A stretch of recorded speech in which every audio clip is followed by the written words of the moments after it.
I wasn't ready.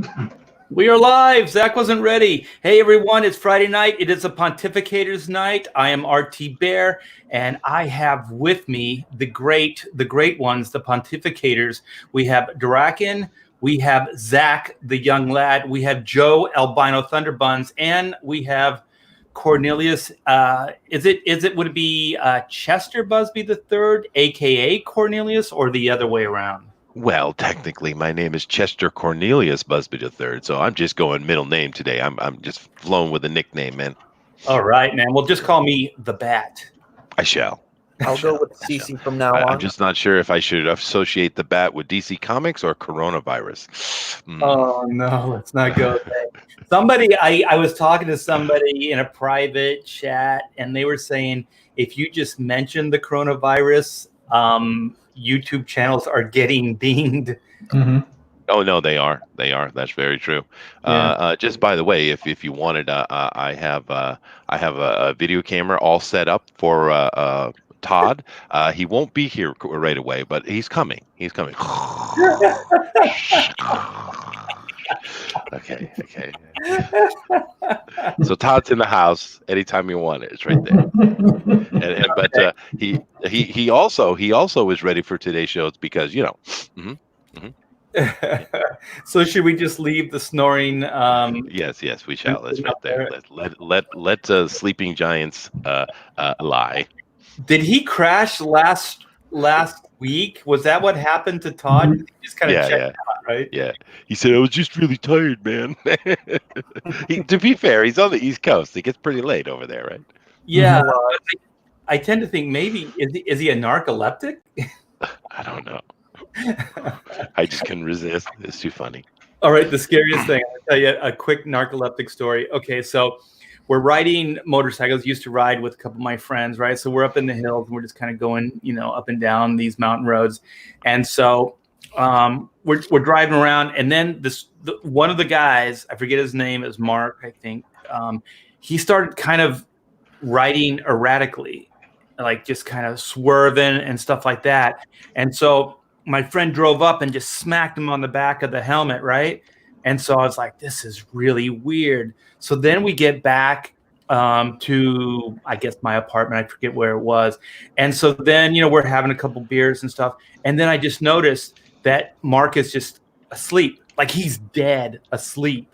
And it's in the middle of the day. And so I asked my friend, like, Kurt, what's going on? It's like, yeah, Mark's a narcoleptic. And I'm like, should he be behind the wheel of a motorcycle? Probably not. That's true. Probably not. Yeah, at least he's got a good friend. I'd ride it with him. That's nice. Yeah, I mean, should he even be behind the wheel of an automobile? I mean, that's pretty crazy. Yeah.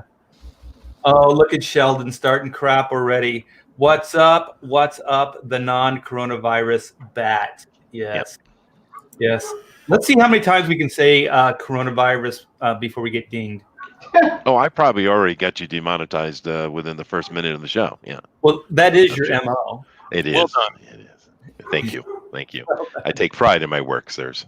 Yes. Well, we are going to talk endlessly about Robert Pattinson as the new Batman. So it has been revealed that there is a new suit that he is sporting. And I just have to say this flat out. I don't know of anybody who really likes this suit, but we will find out what you guys think as well. And should we start, Joe, with the video maybe? I have some images as well and some articles. That sounds good. Sure. Okay, so Todd, just real quick before you get into that, Todd is here. We just can't see him. Are you serious? Where is he? That's what if you look in the private chat, yeah. Oh, there he is. Well, finally he's here. I've been here the whole time.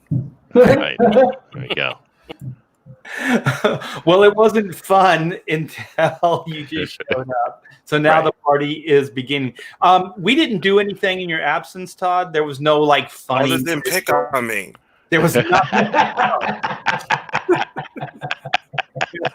I love you, Todd. There was no talk about maybe you being a narcoleptic. There was nothing like that at all. Yeah, I didn't hear any of that, right? It's funny because I did see, I thought I saw you pop in, but then the Homer Simpson image showed up, and then you got like pushed down to the bottom. So on my screen, I couldn't see you anymore. So I thought maybe you fell asleep again. Yeah. Okay. Yeah. All right. Okay. All right. Enough of that. Yes. So welcome to the show, Todd. And let's get to this. Looks like we lost somebody too. Who did we just lose? We lost Joe. Oh no. Joe, are you back? I'm here. Can you hear me? Yeah, you just popped out there for a minute. Oh, that was weird. Yeah. I never lost you guys.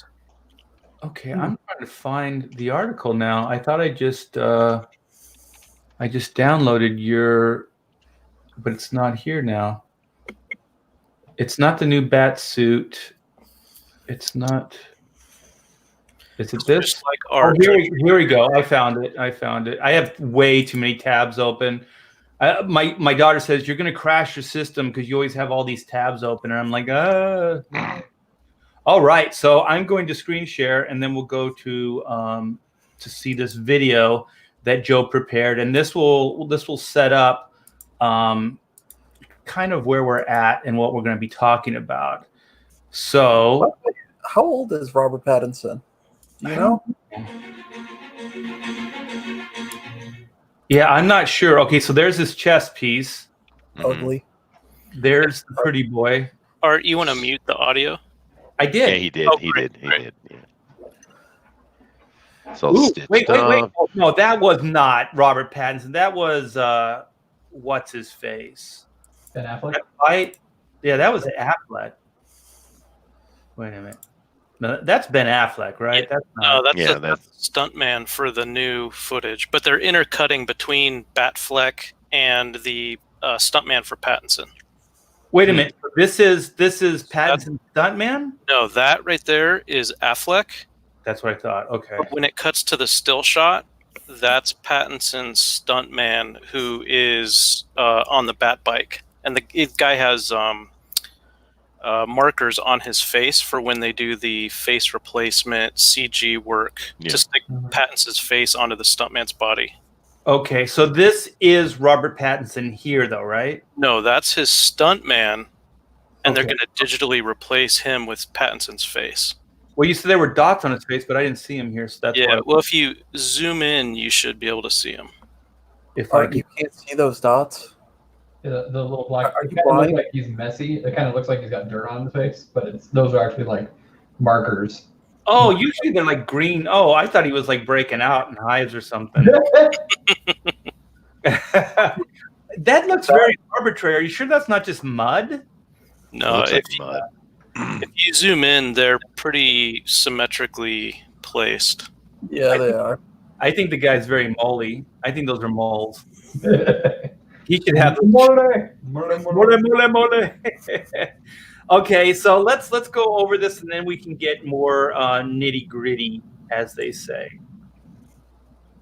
Okay. Motorcycle. Which is fairly uninspired. Yeah, it's like a cafe racer, dude. Yeah, I like the cafe racers, but the fairing looks fairly generic. Yeah. I don't want to say it, but the way he's sitting on it looks gay. Oh, Sorry, that's what I've thought the entire time I've seen that. I did not expect that. So this is Affleck, right? Mm-hmm. yeah, that's definitely Affleck. Yeah. All right. So Batman. I'm Batman. We already saw this. That looks like it's going to be some kind of like weapon that he can pull out of his chest. Sure. Right? It's the Batarang for sure. Yeah.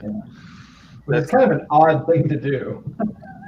Yeah, Now a exactly. Christian Bale. What's up with this?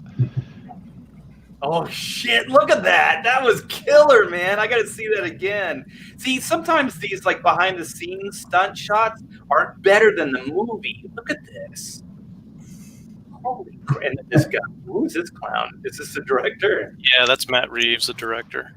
Matt Reeves needs to get out and get some sun. Yeah. Don't we all?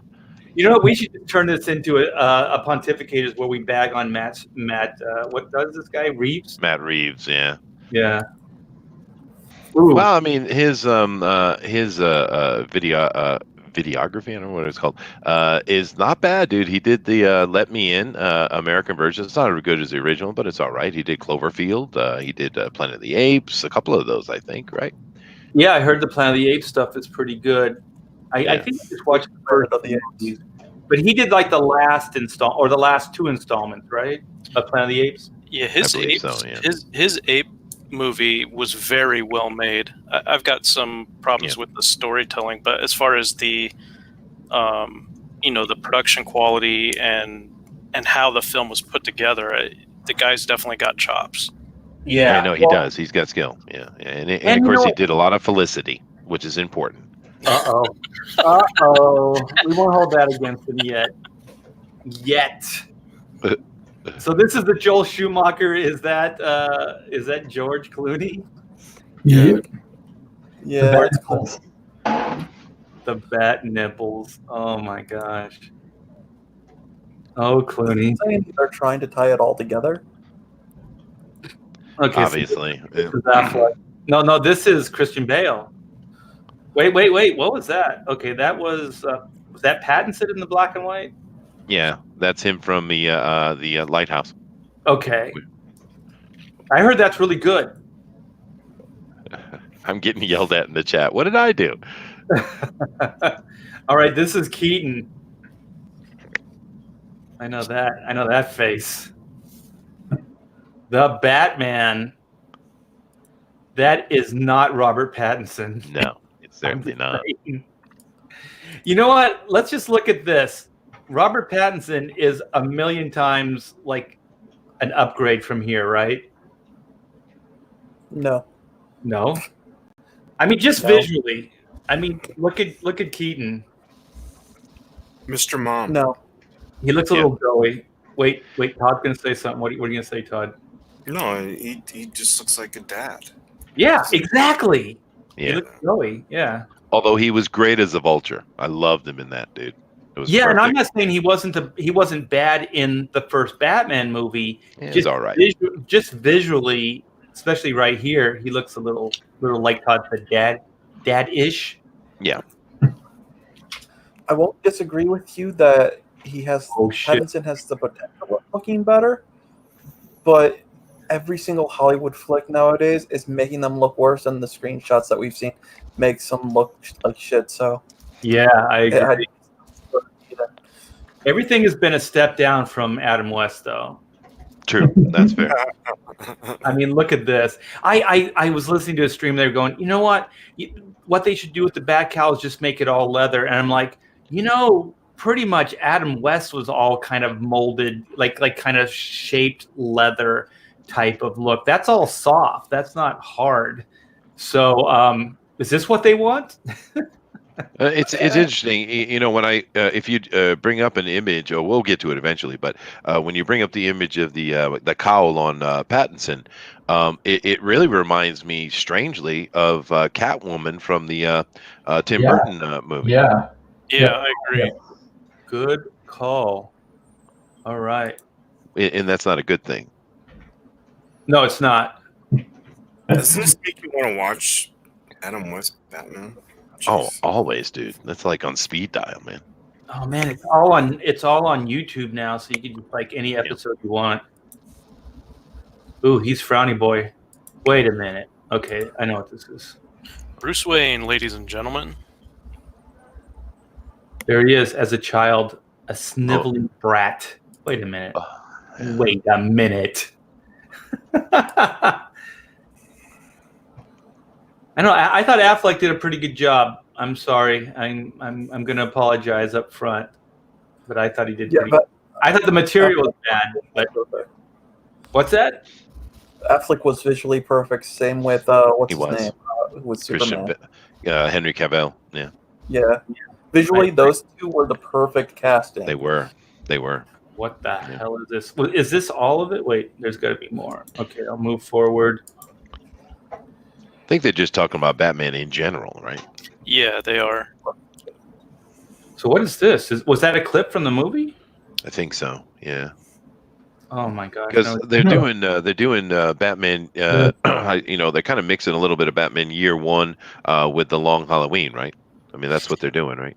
Yeah, they're pulling from a couple of different eras, and from what I have been able to find that's been confirmed officially, it's supposed to be set in the 90s, and it's supposed to be early in Batman's career, focusing more on the noir detective aspect of the character. Well, that's a good idea, you know. Noirish. Wrong actor for it, but good idea. He will always be a sparkly vampire to me. Yeah, well, that's a problem, right? Shaking that. It's always a trouble getting typecast for any actor. But I have to tell you, I went and watched the Lighthouse, and I know it's not for everybody. It's very much done in the vein of a Call of Cthulhu type of feel. But I think he just is a stellar actor. This guy's got chops for frickin' days, man. And it just depends on how he's used. Do they utilize him properly and let his have a good director that can bring that character acting out of him? It could be epic, dude. Yeah, I'm not talking. I agree. He's like too young for the role. I mean, Well, not if we're doing Batman Year One. He's not. Nah, he's 33 and he looks like he's 20. No, I want a younger Batman. I personally, I want a younger Batman.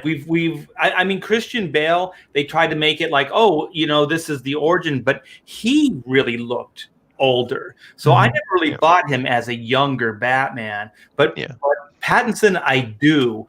And it would be nice to see a younger Batman that has more potential. I liked Affleck, but I thought it was a weird decision to have an older guy play Batman, because where do you go from that? I mean, the only place you can go is the grave, right? Yeah, see, I would love Pattinson if he was pre-Batman and they gave him the whole the quest where he trains up to become Batman. That's where he could be right now. But the Year One, he's too young looking for what he should be. Yeah, I think these are like people just messing with different cowl designs, making it better. Yeah. Yeah. So this is kind of cool. I think it's better. It's certainly better. The thing with the acting of the characters, though, I think Christian Bale was great as Bruce Wayne, not so much as Batman, and Ben Affleck was great as Batman, but not very good as Bruce Wayne. Ooh, good call. Good call. And actually, I thought, as an idea, maybe not execution, but as idea, I thought the first Batman with the Tim Burton one, giving Batman and Bruce Wayne uniquely different personality traits, like almost like how Clark Kent was kind of this bubbling or this kind of buffoonish Midwestern guy, and that you would never think this guy could be Superman, even though there might be physical similarities. So they kind of did that with the Burton film, and I like that idea, but I don't know if the execution was that great. Christopher Reeves. Yes. Yeah. So this still picture that you're showing, is this just a different cowl that he has? I don't someone's idea, I think. Yeah, I don't think this is official. I think just like what Chester said. They have to really work on the eyes. They tried doing the lenses thing with. If you look at the Sun actor, they have lenses over his eyes, and I don't know if that's for the CGI, but yeah, it doesn't look right with that. Well, the lenses thing was like Frank Miller, right? Well, it just doesn't look right in this particular cowl, and even with when you look at Pattinson in the cowl, it's too, I don't know, it doesn't show his eyes enough, and part of it is to show off the eyes in like the comic. That's, you want to have that sort of as a focus. So it's like a black mass, and then you see his eyes shining in there. You see that a lot in the artwork, and without the way it's designed, you don't get that. Yeah, I don't like the idea that it's like the lenses are on top of the surface. I like them if they were embedded behind the cowl. Like this is more inside the cowl than on top of the cowl. Like, like that one that we were looking at when we was on the motorcycle, that one looked like the lenses were just put right over the cowl. And I think that looks kind of funky and hokey. So here's some more of the motorcycle. Seriously, right there. who sits on a motorcycle like that? Yeah, but just can we just say how much he actually, if you just look at his silhouette right there of the cowl, it looks almost identical to no crap. What is it? Michelle Pfeiffer's Catwoman? No, well that, but it looks almost identical to we were just talking about first bat. Bruce Wayne? West. Keaton? West. Adam West. Adam West. Adam West. Yeah, if you look at it, like right here. I mean, if you just, it looks almost like it's exactly the same thing. Well, that's a good call, Zach, because I thought if you look at the cowl closely, the front piece is almost like the old Dick Sprang Batman from the comic books. It has like a line around it, kind of like the Batman 66 did as well, where there's kind of this black piece in the front that's separate from the back part of the cowl. So it does seem like it is a little bit of like, I guess more like the traditional like 60s or Dick Sprang Batman, like a little bit of a tribute to that. Well, you know what I'm getting out of this image though, personally, is because I'm actually a motorcycle guy, right? And that cafe racer he's on, I mean, obviously, I don't know what model they may be taking off a Harley body. It's probably a Honda, to be honest with you, but that doesn't matter. That person that is on that is riding that bike, which I think is probably Pattinson in that shot, that person does not know how to ride a bike. That's what I thought. I thought the same thing. Just the way it looks clumsy, right? It looks it's not uncomfortable. It's not good. It looks uncomfortable with it. He And even it also dropped the bike in the clip. Oh yeah, well there you go. It's clearly someone who doesn't sit on the person in front though was obviously a biker. But the another thing about his outfit, it looks like they're going like survivalist or something. The way his costume was put together, this is more like a militiaman type of get up, not a billionaire's highly sourced out suit. It's a bit weird. It looks like he's dressed for hockey. Yeah. Like samurai, where the arms with the shoulders and that whatever that is supposed to be on the gloves, it looks more like samurai. Well, I read somewhere that it said like this was like a piecemeal kind of suit that he put together. But when I read that, I was like, okay, well that explains maybe the visual aspects of it. That's why it doesn't look like it was designed. It looks like it was just kind of thrown together. But like you said, Chester, this guy's a millionaire. Like why? Billionaire. Like you wouldn't be throwing anything together. This guy could have this stuff all designed, even on a whim. You know what I mean? Like this is what people do that when they don't have resources and money. Sure, that's right. Confirmed. They took away his money and they made him a hobo. Maybe, but that was one of the things from the Christian Bale run that I actually liked was not only did he source out his suit quite expensively, the little thing where the cowls came in from somewhere in Asia, which they were keeping all the collection of the items, they were burying it so the people wouldn't see it being done, but they were breakable. So it was like order new ones, right? That little touch, that little storytelling touch was really cool, and it's very Batman, right? And it was neat that they were ordering them from different places in the world, so they couldn't be detected or traced back to them in any way. This picture, you can kind of see that seam that I was talking about, where it looks kind of like the Dick Sprang or like the '60s kind of Batman, where there's that front piece that looks separate from the back. And in the comic, they'd always do it as a black, and then the other side would be blue. Oh yeah. So I don't know if this one has lenses. It looks like if he does, they're inside the cowl.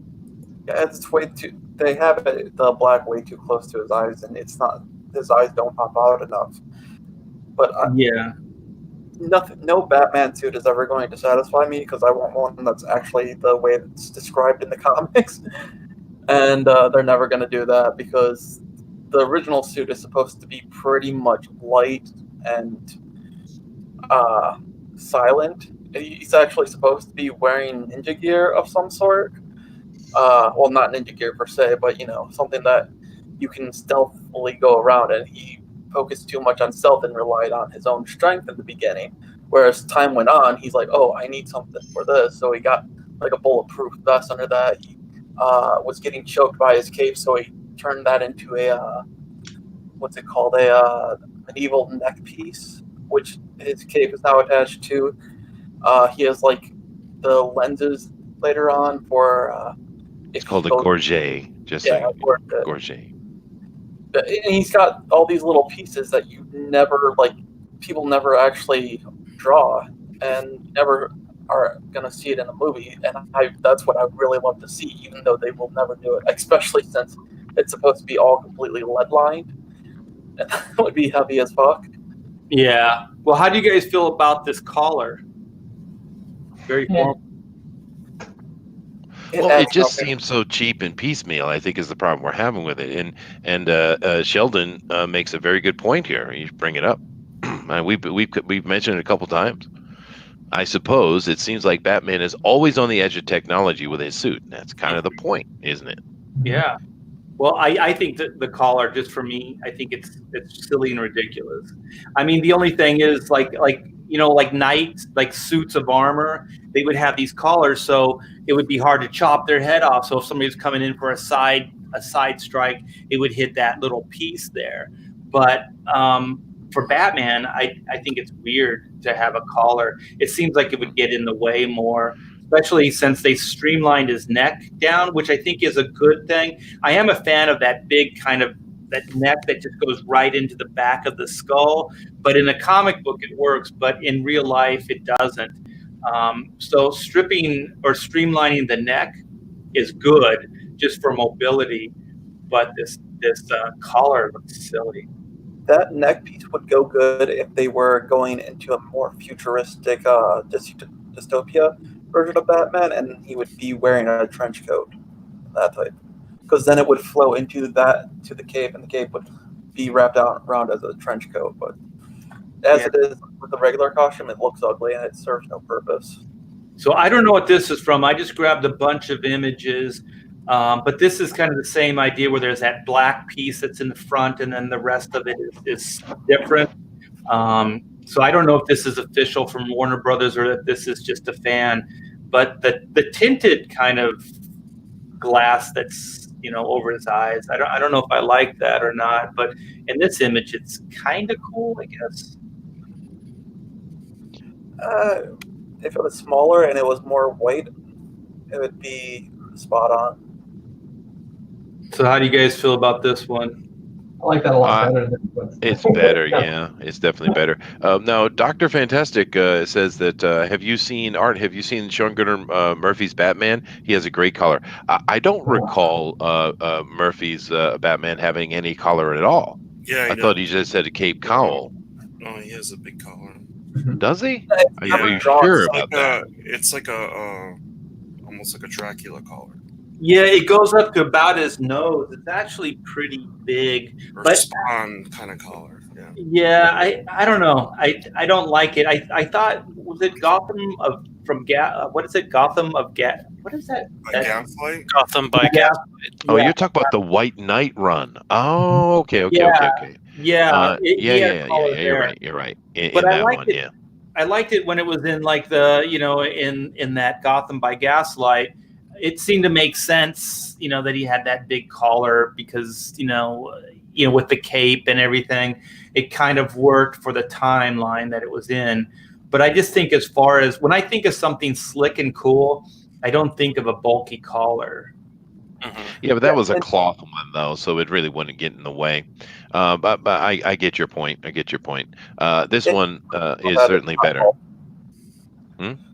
Even when they draw that collar, what you guys are talking about, it's not bulky, and it's supposed to be the first thing on the bat symbol, that first spike think that's what it's supposed to be. You mean the Sean Gordon Murphy? No. There's the bat symbol, and his costume when he spreads out, it's supposed to replicate that. That collar is supposed to replicate that like first spike. Oh, the ears. What suit are you talking about? There's a few people that draw it like that, but it's rare. Okay. Yeah, this is kind of a move for me in a better direction, but I'm still not 100% on that. So then there's this one. This looks a lot like the Affleck one, though. I like that one, though. Yeah, I like that one too. Yeah, that's better. It's brutal. Yeah, exactly. Yeah, I like it too. It's a little. It looks a little bulky on top, and then it's got like ear shapes, kind of like Jim Lee. I think was the first guy I ever really saw that drew kind of the ear shapes in the cowl, which I'm not sure I like, but I kind of like it here. Well, you know, that's one thing I liked about the Ben Affleck's Batman. He was a brutal bone breaker. Yeah, as he should be, right? Well, yeah, he would have to be physically imposing. Like I always thought like Batman would have to be a fairly decent sized person because he doesn't have any superpowers. He doesn't have any super strength or anything like that.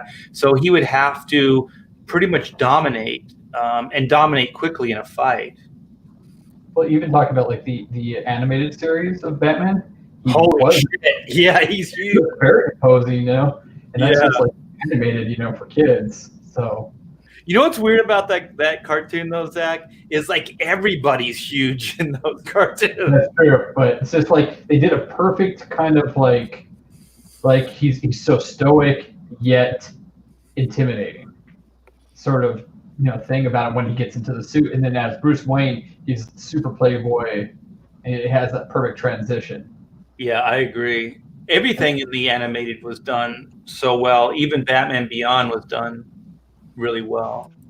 Yeah. Well, here's an interesting little overlay. If you want to share my screen here in a second, let me get it up. Okay, let me see if I can go back quickly. Batman. That's what that one was. Okay, what is this now?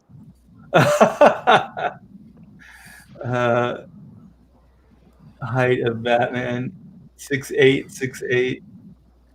Yeah. Just looking at different actors. Yeah, I don't know what size Keaton. I mean, he must be. I mean, if this is true, he must be a really small guy. Well, actually, 5'10" is pretty average. It is. It is. But for Batman, you'd want like 6 and above, definitely. Yeah, he's 6'2". Yeah, Batman's supposed to be 6'2". Yeah, but of course, where Affleck is basically my height, right? But that was okay. The thing I think we all agree, Ben Affleck physicality was very good for the Batman. He looked like Batman, right? Oh hell yeah! When that first publicity still came out, where it's like that down shot and it's all like desaturated, and there's the Batmobile right behind him. I was like, holy crap, man! Yeah. That looked awesome. I think the script and the story has really let him down, but I thought visually he looked pretty killer. Yeah, he did. Yeah, I liked it. Even I thought his acting was good with what he had. So yeah, as Batman, but somebody earlier said that possibly as like Bruce Wayne, maybe he wasn't quite as good.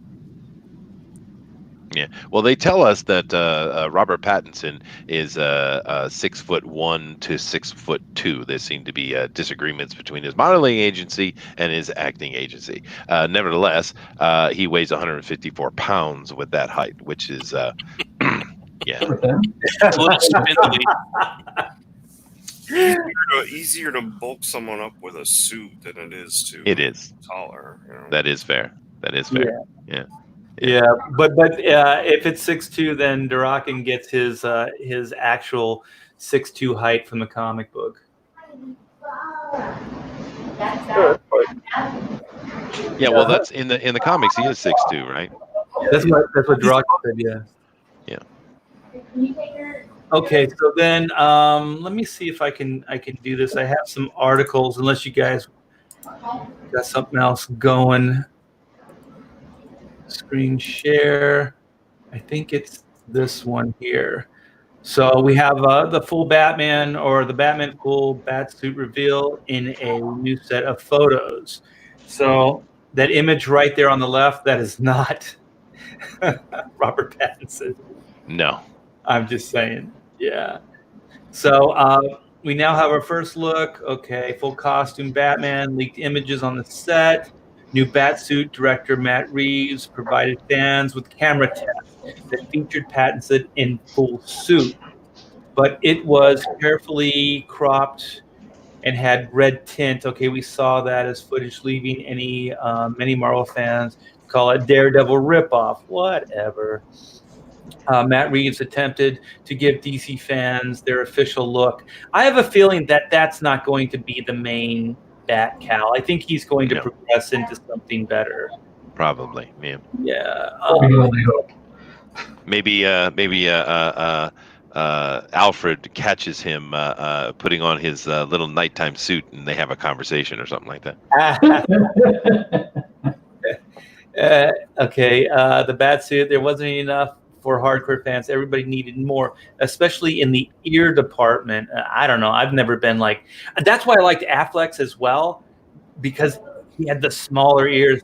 I think like the Frank Miller Batman, like Dark Knight Returns, it looks tougher, man. I think it looks, like the Neil Adams long ears is kind of cool for the time, but I think he looks tougher with the shorter ones. Yeah. Hey, Art, here's another look if you ever want to get over to take a look at it as far as that goes, the ears. Yes, Mama. Okay. What were you saying, Joe? Oh, I was just going to ask, what do you think of the Kelly Jones extra long ears with the extra long cape, that whole aesthetic? I think it works with his style, because that was like the creepy Batman, right? So it really worked. Yeah, he looked like he was becoming more like a real Bat, like physically. Yeah, I always thought he had a predatory look to him when Kelly drew him. Yeah. Yeah. Okay, let's see. We have the Batman 5 Reasons Robert Pattinson will be better than Ben Affleck. Are you guys sitting down for this one?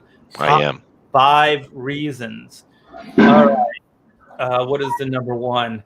Affleck's chemistry with the Justice League. I don't know. Are they even talking about bringing this Robert Pattinson into a Justice League scenario? I haven't heard anything like that. No, I haven't. I've heard that they're going to try to. They've shifted themselves more toward the Joker film, which I think is a good idea. I do too. From the fact that it's set in the 90s. Yeah, they've said it's completely disconnected from the DC EU and from the latest Joker film. Oh, really? Yeah. Okay, so when you say so the DC cinematic stuff, this is not even going to. They're not even going to try to connect it to that. If they've been honest with their promotional information so far, then that's correct. It's not unheard of for them to lie about it. Not unheard of. Well, whoever wrote this article in the top 10 has already blown it, because from what you said, Joe, he's not even going to be in, or there's not going to even be considered for a Justice League kind of scenario. Unfortunately, Ben Affleck is trust DCU. Origin story. I don't want to see another Batman origin story, by the way. I'm sick to death of that. With Batman versus Superman, Dawn of Justice, Affleck's. I don't know. Affleck, he looks the part. Appearance is something I just can't manufacture. Okay, so does Ben have this one? Yes. See, I wouldn't mind a Batman origin story if it was him going and training up. If it was that portion of his life, I think that would be cool. But if it's, you want to see an origin story, is that, or you're just saying that he would work in that scenario? No, I'm saying that would be a cool movie, and that'd be like if they focus completely on that and they just completely ignore the Batman part, except for like the last part where they go, oh, and then where they have that the iconic image where the bat crashed through the window and he gets the idea to be Batman. That's where they would end up, or like that type of story. What do you mean where he gets the idea to be a Batman? Like when he's a kid, when he falls through the well? No. When in the story, he goes and he's like year one, the Frank Miller, where he just got beat up after going out on the street, and he's sitting there and he's got the bell and he says, "I can ring this bell and Alfred to come fix me up." And then he sees the bat, but he says, "Father, send me a sign," or something like that. And then that's where you would end the movie. The rest of it would be like training up, preparing to go on, and then him going on that first night and trying to do something, and then you have him getting beat up and ending up at that, and you just end the film right there, and you don't even like mention that as a Batman film. I don't know, man. The Christian Bale kind of took you through like all the various steps of his origin, and to be honest, I don't think they're going to do much of a better job than that. So I'm not sure I want to see a retelling. What I really want to see is just give enough of an origin that you know where he's coming from, and then I just want to see a Dark Knight detective. I want to see like a noir detective story with this character. That's what I really want to see. But right here it says 7. They're hands down saying that Pattinson's a better actor than. He is, for certainly. But the problem is, you go back up to the picture. He also looks like he's a bug-eyed alien. That's true. He's not going to do the Bruce thing so well. Like a bug-eyed alien. Look at him, dude. He's creepy. He's kind of glowing here too. Look at the little outline around him. He's going into full Twilight mode here. You do have a super chat over there if you wanted to check it, Art. Oh, yes. Let me do that because I think I missed one the other day and I felt bad about that. So I have to stop share for this. So let's go. Yes, Irvin would be an awesome Batman if you were doing the Frank Miller universe. Yes. Well, thank you so much, Tank Ferret. I do appreciate it. What does that word mean? Senpai means upperclassman. Okay, so he's an upper. What does that notice mean? This is an anime thing. It's a weeb thing. It's notice me senpai is something the little anime girls do in the movie in those things to try to get the attention of the boy they like. But senpai basically means upperclassman. That's all. So he just wants me to notice him. Well, I noticed you, Hank. There you go. Thank you so much. I do appreciate it. I'm sorry, and that's why Chester gets paid the big bucks because he knows everything. Well, thank you. Well, I don't think that's true, but I'll take credit. I will. Don't get him started on his resume. God. Yeah, really. And it all goes to his head. The next thing you know, Todd, he's going to be making fun of us because we sleep on the stream. That's right. Yeah. Before you jump over to look at your, go back to that article you were talking about. Screen share me real quick, just because you guys were talking about the ears. Here's a look at them over time. Wait. Yeah. I don't know. I love the original.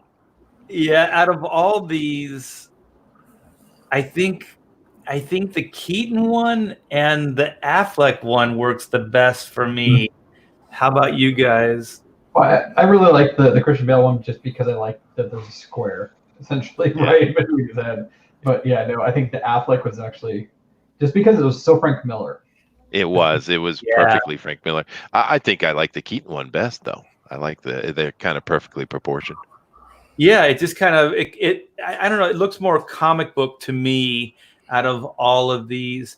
But obviously this lineup, the Affleck one, looks like he could kick all of their asses. Yes. They don't have the Pattinson one in here though yet. Yeah. It's really a shame with Affleck. Not only does he look the part, he's a huge Batman fan in his own personal life, but he just doesn't have the chops, I think, to pull it off. And I agree with you 100%. The directing in that was unfortunate because, I mean, if he could have pulled that off, that could have been the best Batman we ever had. I agree. And you know what I kind of liked is that his suit was gray, right? Mhm. I mean, everything was black, but they had the cojones to make that main part gray, and it was some kind of like Kevlar weave. So it looked pretty cool, I thought. It made was sense. awesome. Like he didn't have armor, but that Kevlar weave looked more like he could move in it. And it would still be kind of, he would have defense against, I don't know if it was bulletproof, but, it would impact proof, I guess, is the best way to put it. No, it was very cool. And my wife just gave me a nice hot cup of coffee and a kiss on the top of my head. Oh. That awesome. She's even doing the in the background. It's good to be loved. It is. I'll tell you what I don't like about some of these years is when they jet out to the side. Oh, yeah. Does not look normal at all. I think they just didn't have the technology. It looks like Tell me, what is that thing all the way to the left? What is that thing? All the way to the left. That's the original. Yeah, What? it's real. Yeah. Yeah, They did for you, Zach, the youngster. They did serialized Batman, a Batman show, like a movie before like the featured film. So there would be like little Batman shorts, and they would be like cliffhangers. I think there were two different ones, weren't there? Because I think this other guy that's right next to Adam West, I think he was the second one because he had almost the same suit. Yeah, they had two different. I want to say it was even two different studios. Different productions, yeah. I think they were different productions. Yeah, you would get I forget what the runtime was, but so you would get something like a 10 to 12 minute serialized story, and it would play in front of the main feature. Yeah, it'd be like the Three Stooges was originally like that. Even the Looney Tune cartoons were short little. Well, I guess they just called them shorts for the feature. Yeah. Well, they had an evening with Batman and Robin, right? Yeah, Robin was in those as well. Yeah, That's right. Yeah, they beat the shit out of people because they didn't really have any special effects. So those old serials, man, they were punching the crap out of people. I have the original run of those old serials on VHS. That's cool, dude. Well, you know what I have? Let me see if I can screen share. Start camera. Let's see if this works. And then how do I do this? How do I make this? There you go. Perfect. You got, dude. This is the actual Keaton cowl that was used in the second movie. This isn't the first one. Wow. Oh, baby, look at this. Oh, no. This is one of my prized collections. Yeah. Why don't you have it on like a good head, though? Why do you have it on like Squidward? Yeah, that's true. My wife is impressed with your memorabilia, sir. Well, I'm gonna clapping for you. I'm gonna top this one. You can see in the back where there's Velcro and where the cape kind of connected. Oh yeah, yeah. And then I don't know why, but where the insignia goes, it's not there. So I do have the insignia too that they used. Where's the camera? Oh, nice. Oh, look at that! Look at that! That's cool, dude. Yeah. So hey guys, not to bring anything down, but I don't know what's going on. My dad just died, so I don't know if I'm gonna leave in a few minutes or what. So just if something changes. Sorry to hear that, dude. Oh my gosh! Oh my gosh! Do you need to go? No, I'm not sure if I'm going up to the hospital, but I might. So I don't know why, but just in case I disappear.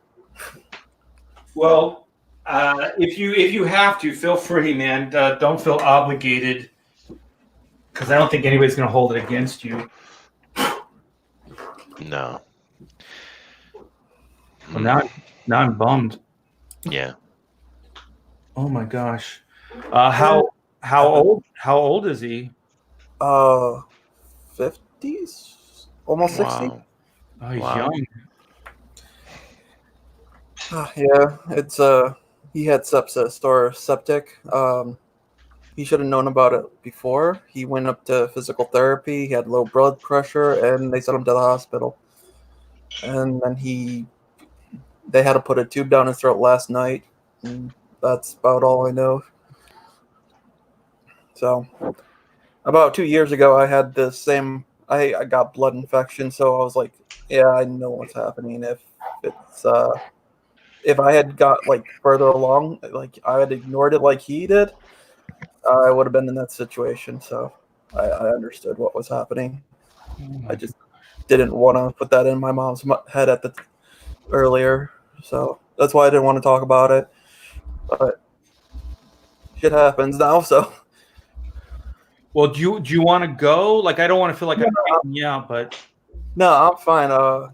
My uncle is gonna come pick up my mom, and she's gonna go. I'm not sure if I'm gonna go with them, but I'm fine.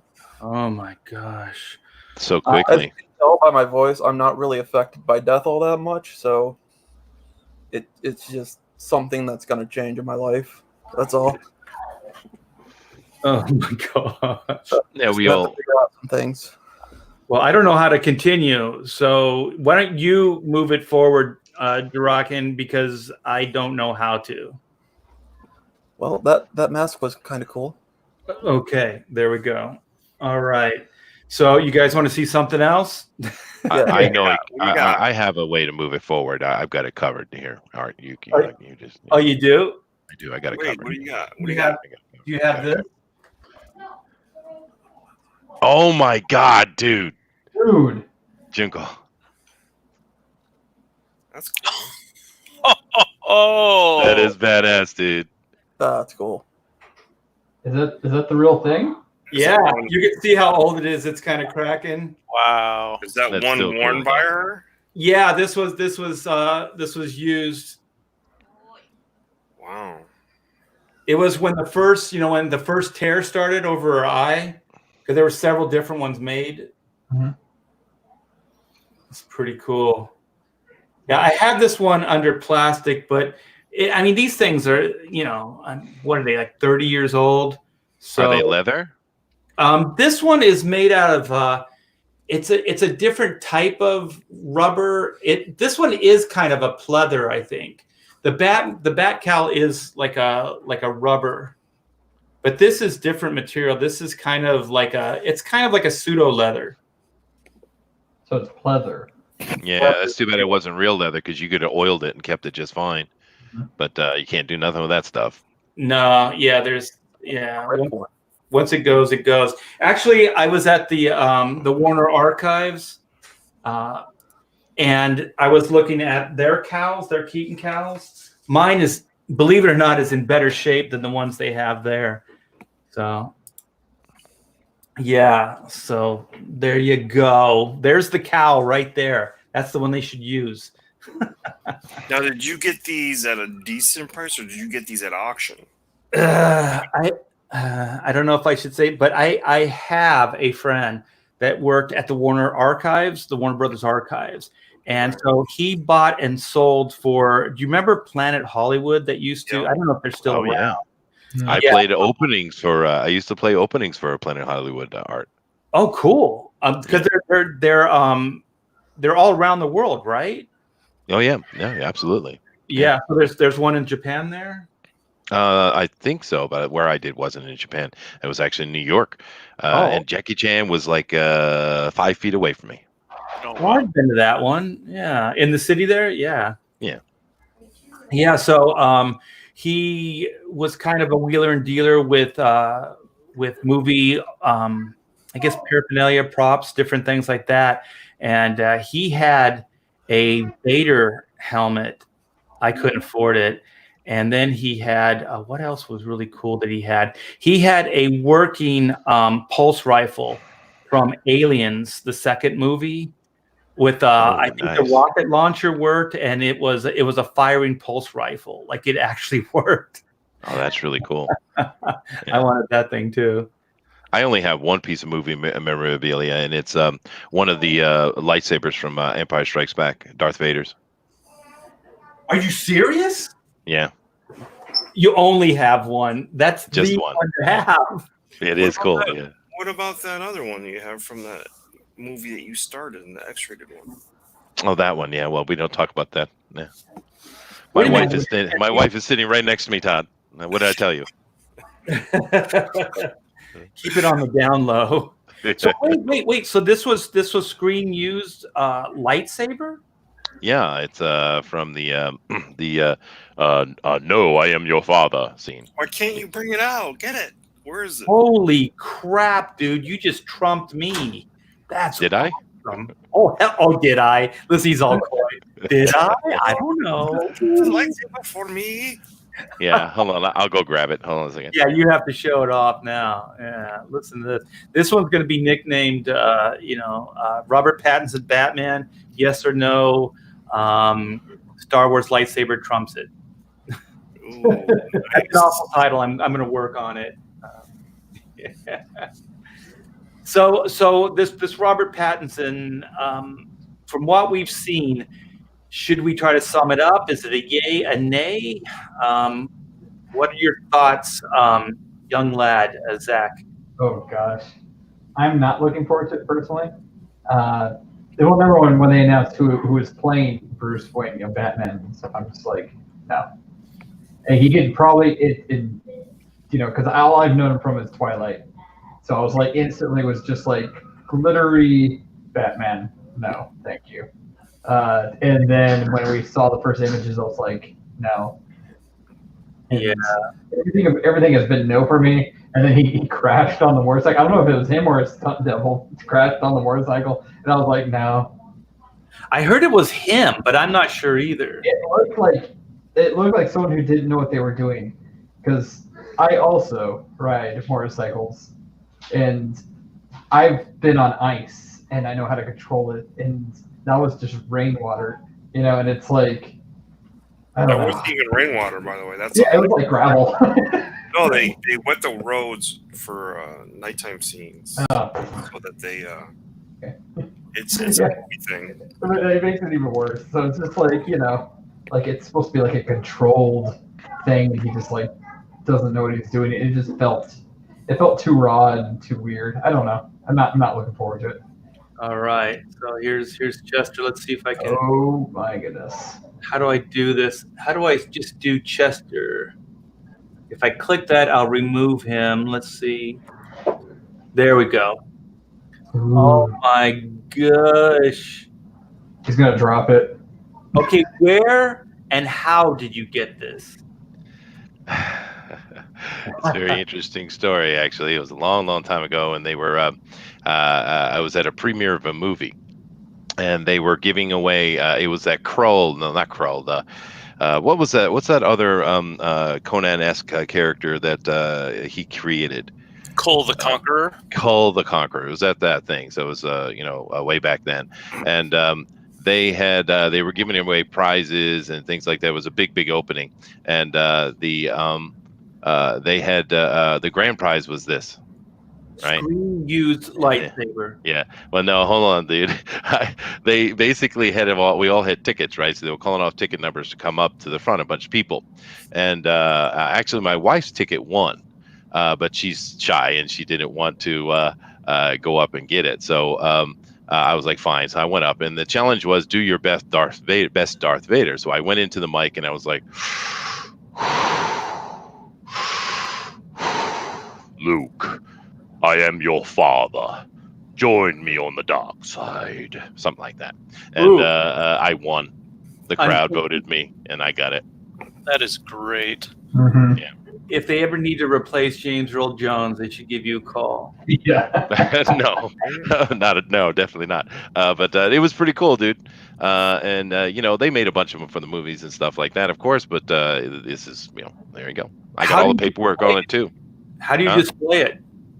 I have it in. It has its own special case and all the paper and all the certificates and stuff. Of course. The correct answer is you're supposed to be carrying it around with you at all times. Yeah, right. But no, it's pretty cool. Like I said, I have all the. I got all the paperwork on it. And I got everything. So it's usually sits underneath the glass all the time. It's very rare for it to come out. Actually, very rare. Certificate of authenticity. Wow, I do. That is crazy. Yeah. Oh my gosh. But that's the only memorabilia I have. I don't have anything else. So. That's all you need. I guess. Right? Yeah. If you had one, that would be it. The only other one like I would want is I wanted the Deckard's blaster from the first Yeah. Blade Runner. Yeah, like the actual not the because I've had access to the stunt gun. But I couldn't like I'm not gonna buy the stunt gun, this little rubber gun. But man, if I had access to buying the real like actual, the one for close-ups and stuff, I guess what do they call those? I guess they call them close-up guns or close-up cars and stuff like that. The hero prop. The hero prop. Yeah. Okay, let's talk about it. What would be the Holy Grail prop of all time? A bad the Decker gun's pretty good, dude. I don't know about the Decker gun. It doesn't really. Well, what would be yours, Todd? What is the most popular fandom? You got to figure that out first. How about a fedora of Indiana Jones? Ooh. I was just gonna say my personal one would be the bullwhip from Raiders. Yeah. I saw that in Hollywood. Yeah, you can. The most popular IP used to be Star Wars, young man, but it's not anymore. It is as far as I would imagine that, like, Chair from the Enterprise. Oh my God, dude, that would be awesome. I've seen someone on the YouTube that does own that actually. But I don't know, maybe Luke's lightsaber. Luke's, yeah, that would be cool. I thought the captain's chair was in what place? What is that museum? Smithsonian. Yeah, I think it's in the Smithsonian, right? I don't know. I just watched a YouTube thing where they had the guy from used to do the Mythbusters, and he does his own thing where he goes around and he talks to people with collectibles, like the guy who owns one of the Decker guns and things like that. That's what I saw. I saw it on that show. Okay. But, well, maybe it's like from I don't know. Maybe there was more than one, or it was for the movie versus the TV show. Because I think the one in the Smithsonian is the one from the TV show. Maybe. I don't know. I just remember watching it some years back. Who knows? I don't know. So what else? So what was yours, Zach? What was your? Well, I was thinking like maybe like one of the first wands from Doctor Who. The sonic screwdriver. Yeah, the sonic screwdriver. Oh goodness gracious, that would be really cool. Yeah. Like from the earlier, like way earlier, something like that. But I don't know because I guess when it comes to collectibles, you have to be so into something that it would just you just freak out about it. But yeah, I think everybody's personal tastes are different too. Mm-hmm. So like what you think would be the coolest prop might not be. How about Charlie Chaplin's cane and hat? Oh my God, dude, that would be epic. Yeah. That would be great. I also think you had to go there, didn't you, Todd? I know. screen used DeLorean from Back to the Future. Oh, yeah. I actually saw a show on that, too, where they rebuilt it. It was in such horrible shape, but they rebuilt it and put it back in pristine condition. Oh, nice. Full restoration? Full restoration, yeah. Oh, I had access to buy the actual Black Beauty from the 66 or 67 TV show with Bruce Lee and Van Williams. Oh, really? And I saw this guy at a convention, and he had just had it redone by Dean Jeffries, and Dean Jeffries is the original designer of the car. I think he did the Monkeys Mobile or something like that too. So there was Chuck Barris who did the Batmobile, and then there was Dean Jeffries. So those two guys were kind of like competitors. So I always loved just like superhero cars, or any like, you know, like Chitty Bang Bang, or like what is like the DeLorean, or even like Bond's, I forget his sports car. Aston Martin. The Aston Martin, yeah, and those things. So I'm talking to this guy at a convention, and he's like, he's telling me the story of how he got the car and everything. So he had access to like the Fox back lot, or like they have like these junkyards where they just kind of store stuff. And so he was going through there, and I guess he had a purpose, like he was looking for that car. And so it was under a bunch of stuff, and he wasn't sure it was the actual Black Beauty. And then he saw the headlight, and there was like a screw stuck in it. And so he wiggled the screw out, and they have, I don't know if you know the show, but the headlights flip. So when it's in Green Hornet mode, they flip, and then he's got like green headlights. Mm-hmm. And so when that thing flipped over, he was like, holy crap, this is the car. So he cleaned it out. He got inside of it, and he opened up the glove box, and the actual ownership papers from Fox were inside the glove box. So you, as a collector, you don't have, that's the best certificate of authenticity, right? The actual ownership papers. Mm-hmm. And so he bought the car, I think it was like for $60K or something like that. And so then he put another like, was it like 80 or something into the car, and he actually hired Dean Jeffries to do a refab on it, to kind of bring it up to, you know, the standards that it was. And so he did. So now, you know, I guess just what else do you do with the car but you tour around and do conventions. And so he was just, you know, going to these cons and telling his story and showing off the car. And then I was like, I love this thing, man. I would love to own like one of these you know, these cars and stuff like that. He goes, well, if you're interested, I'll sell it to you. I was like, what? I said, you sell it to me? He goes, yeah. And so we started talking about a price. It was $220,000 is what he was going to sell the car for. $220,000. That's right. And so these were the old the Image days. And I don't want to say how much crazy money there was, but I could have paid that car off in cash. Like, wow. I could have bought it right then and there. And so I looked at my wife, you know, Pamela, and she's like, if that's what you want, man. And I was like, oh shit, my wife signed off on it. And so then all of a sudden reality clicked in. And I was like, I just asked the guy questions. I was like, when you don't use it, what do you do with it? He said, well, it's kind of expensive. He goes, I have a storage unit and everything. And, you know, I got to, you know, keep up, you know, the mains, and then to ship it around and do all this stuff.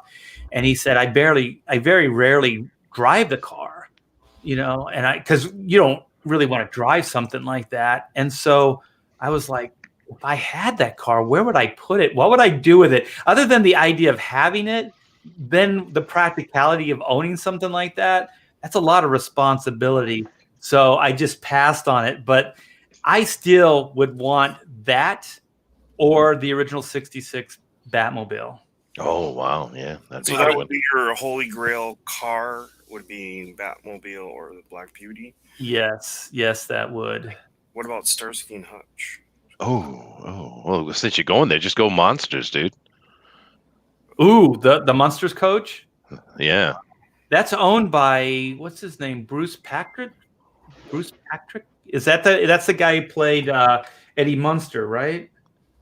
Butch Patrick. Butch Patrick. Yeah. I met him at a convention in Austin, and yeah, he owns the coach now. So when he does signings, he brings the coach around with him. So what would be yours, Joe? I was just thinking about that. Man, the Batmobile from the 66 series was definitely be up there. Believe it or not, the jalopy from the Beverly Hillbillies. Yeah, baby. And I gotta say, you know, my favorite TV show of all time is Sanford and Son. So if I could get Fred Sanford's truck, That would be cool. I just saw somewhere, it was a YouTube show. It's somewhere in California, Joe. Somebody bought that thing, and Really? you can go visit it. Yeah, I think he owns like a vineyard or something. Like he just has like a warehouse, and the car's there. So when you go, to this vineyard, you can actually see the Sanford and Son truck. I'm gonna look that up. Yeah, I think it was. I'll find the YouTube channel for you and send it your way. So, did we get Todd's? What would yours be, Todd? I did say the Starsky and Hutch car, but any kind of muscle car, like even Sam and Dean's car, from Supernatural. Like if it's a muscle car, I would definitwant that. Or What about like the Aston Martin? no, not a foreign car. What you want to? Didn't Avery Brooks have a black car in that street cop here guy he played with the Spencer for Hire? Spencer for Hire, yeah. Didn't he have some kind of black muscle car? Like anything, like I'm big into muscle cars. Okay, so nothing like the what was the one guy that had the Ferrari and he was in Hawaii? Magnum PI. You wouldn't want that either. Oh, maybe. Well, the Goldfinger Aston Martin that you were mentioning actually has sold for $4.6 million. Holy crap! Wow. Yeah, dude. If it had a passenger injection seat, the Maltese Falcon itself, $4.1 million. Driving with the wife, if I could. Oh man, you get into a fight and hit that button. Yeah. Going over a bridge, you better keep your mouth shut. Yeah, I'm looking at a list of the top 100 most expensively bought movie memorabilia of all time, and there's some pretty impressive stuff in here, dude. Tank Ferret says Rambo's knife. That'd be pretty cool. Yeah, that would be. I'm such a geek of what the hell was that called? The Warriors. I would want one of those baseball Fury bats. You're talking about the musical? Oh, yeah. The movie? No, the Warriors. The Warriors come out and play. Yeah, in like the 70s or 80s. Yeah. Yeah, that'd be awesome. By the way, Chitty Chitty Bang Bang, the car, $800,000. Wow. How many? Does it say how many were made? There's got to be at least 2.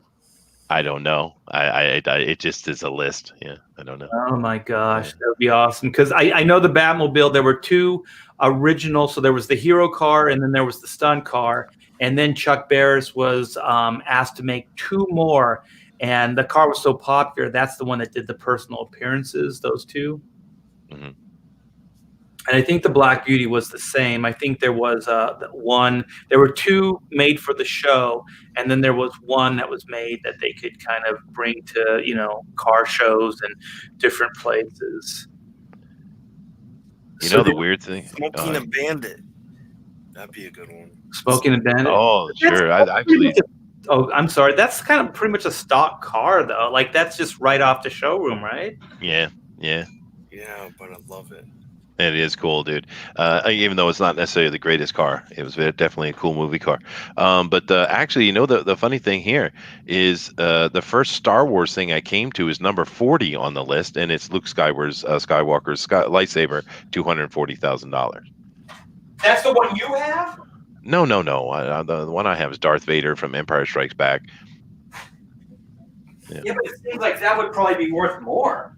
Oh no, definitely not. They make a bunch of those for the movies, I mean, I suppose if it was like one of those iconic shots where it's right in your face on the screen, I suppose it'd be worth more. But like I said, it's very interesting looking through this list because this is just dollar totals, right? And there's like so far I've seen 1 from Star Wars, 1. Only 1? Yeah. This is. Do you remember that old Excalibur movie? Yes. Yeah. This is. I think this is Lancelot's helmet. There were 3 made for the movie. This is all hand made out of aluminum. So this is actually aluminum. That's why it's still so shiny. And so This guy, his name's Terry English. He's a prop master, but he also does armor for the Queen. So all the armor in Britain, he keeps up. So he signed it for me. Here, That's awesome, dude. Excalibur 1980, and he did all the armor for the Marines and Aliens. So he's a prop designer, and he does mostly armor and stuff like that. Nice. So I forgot about this. My wife just goes in, don't forget to tell him about the Lancelot helmet. Yeah, that is very cool. Yeah, and another company that really does a good job with that, of course, is Weta Workshop. They made all the stuff for the Lord of the Rings things, and I actually on that list, I forget what it was, but near the top of that list was actually Aragon's sword from the movie. So Ooh. Can I say that I would take Julian Blaylock as the movie prop I want? What's that? he's promoting slavery on your show, just so you understand that. Art. Oh no, we don't want that. No, if I had to go with a movie prop, it would probably be like a sword. Highlander sword, probably Duncan MacLeod's or Sean Connery's. Oh yeah. What you got there? That is cool. This is a replica of Van Williams' mask from the Green Hornet series. Try it on. Oh, it's not a domino mask? I thought it was a domino mask. It's kind of a domino mask, but That's really cool. Art's got a lot of cool collectibles, baby. Within hand's reach. Why are they all within hand's reach? because they're all on display here at the studio. I don't just stash this stuff away, you guys. I keep it on display here. Yeah, but within like 3 feet. Yeah. Studio's not that big. As you should. You get another super chat, by the way. Oh, cool, Drew. Thank you so much, Drew, aka Mr. E. Thank you, $2. Looking forward to my copy of Chrono Mechanics. Well, thanks, Drew. Man, thanks for backing the book, and thanks for the super chat. You guys are awesome. So Skits is a bud. He says that's awesome. Skits has got a pre-launch page for his Indiegogo, so go there, sign up for Skits. Yeah. So did we get everybody's props? Did we do all that? So wait, what was Durakin's? What was yours? The sword by Sean Connery and Highlander. Oh yeah. Did I tell you that Rob Liefeld has the Conan one from the first movie? Oh God, how did we not mention that? Yeah, Liefeld owns that sucker. I'm sure, like it's one that was used, but I'm sure there were probably 2 or 3 of that, like like what Joe says, the hero prop. Yeah, the hero prop. That is a great looking sword too. Yeah. It's badass. I actually held it. It was pretty cool. Because If it was a real prop. Yeah, If it was a real prop, I'd want the Buster sword from Final Fantasy VII. Oh shit. But it's not a real sword, so you know. Yeah. But what if you could commit or commission Weta Workshop to build? Ooh, there's another question. What if we could get Weta Workshop to build any prop that we want from like our favorite comic book or cartoon or something like that? That would be cool. Wow. If you got the money, you probably can get it to be done, I'm sure. Weta's gotten into board games recently. I know it's weird, but they have. Speaking of big old Buster swords there, though, Dragon, I actually, a long time ago, I actually held I don't think it's a replica, but someone made the Berserk sword, Black Knight sword. I don't know much about Berserk. I but don't read it. It was heavy as hell, dude, but it was beautiful. Yeah. I've heard the estimates on those bigger swords. They're not something that I could probably wield. Oh no, I don't even think my wife could have picked it up, to be honest with you. Durak is actually thinking like of getting into a fight with it. Like you're just going to destroy it, right? You're not going to go out and like rob a mini market, are you? With the sword? I have several katanas. They're all used. They're cheap katanas, but you know. Do you go out and fight with them? No, unfortunately. On guard. If I do fight, I do fist fights. So. Oh well, I got a katana sitting right at the front door, dude. Are you kidding? No, I'm not. Oh, is this what, like, if intruders come in, you just whip it out and just, lop heads? Yes, that's exactly right. Yeah. Ooh. Yeah, Sonny Chiba style. No, if I could if I had someone that would be able to make a prop and it's no money is no question, the Batman suit, the real Batman suit that I would love to see made. Oh, Like ooh. every single detail of it perfectly as the comics describe. Oh man, I never thought about that. That would be cool. Ooh, you know what would be also very cool is if you went there and then you actually had a full functioning utility belt built as well. Oh yeah. That'd be really cool. But you do realize how far off topic we are. You understand that, right? I do. I was thinking that maybe we should start wrapping it up unless somebody can figure out a way to bring this back to Robert Pattinson. Well, I was Like just I going just to said? say that if there was any way to get a functioning grappling gun from that utility belt, that's what I would want. Ooh, and then you can climb the buildings. Yeah. Functioning grappling gun. I think those I know the ones from the Tim Burton movies. I think those were functioning. You know, because you got to see them actually launch on film. So I think those ones did work. Yeah, and was it the first one or the second? I think wasn't it the first film where he asked Vicky Vale how much do you weigh, and she tells him, and they start going up the line.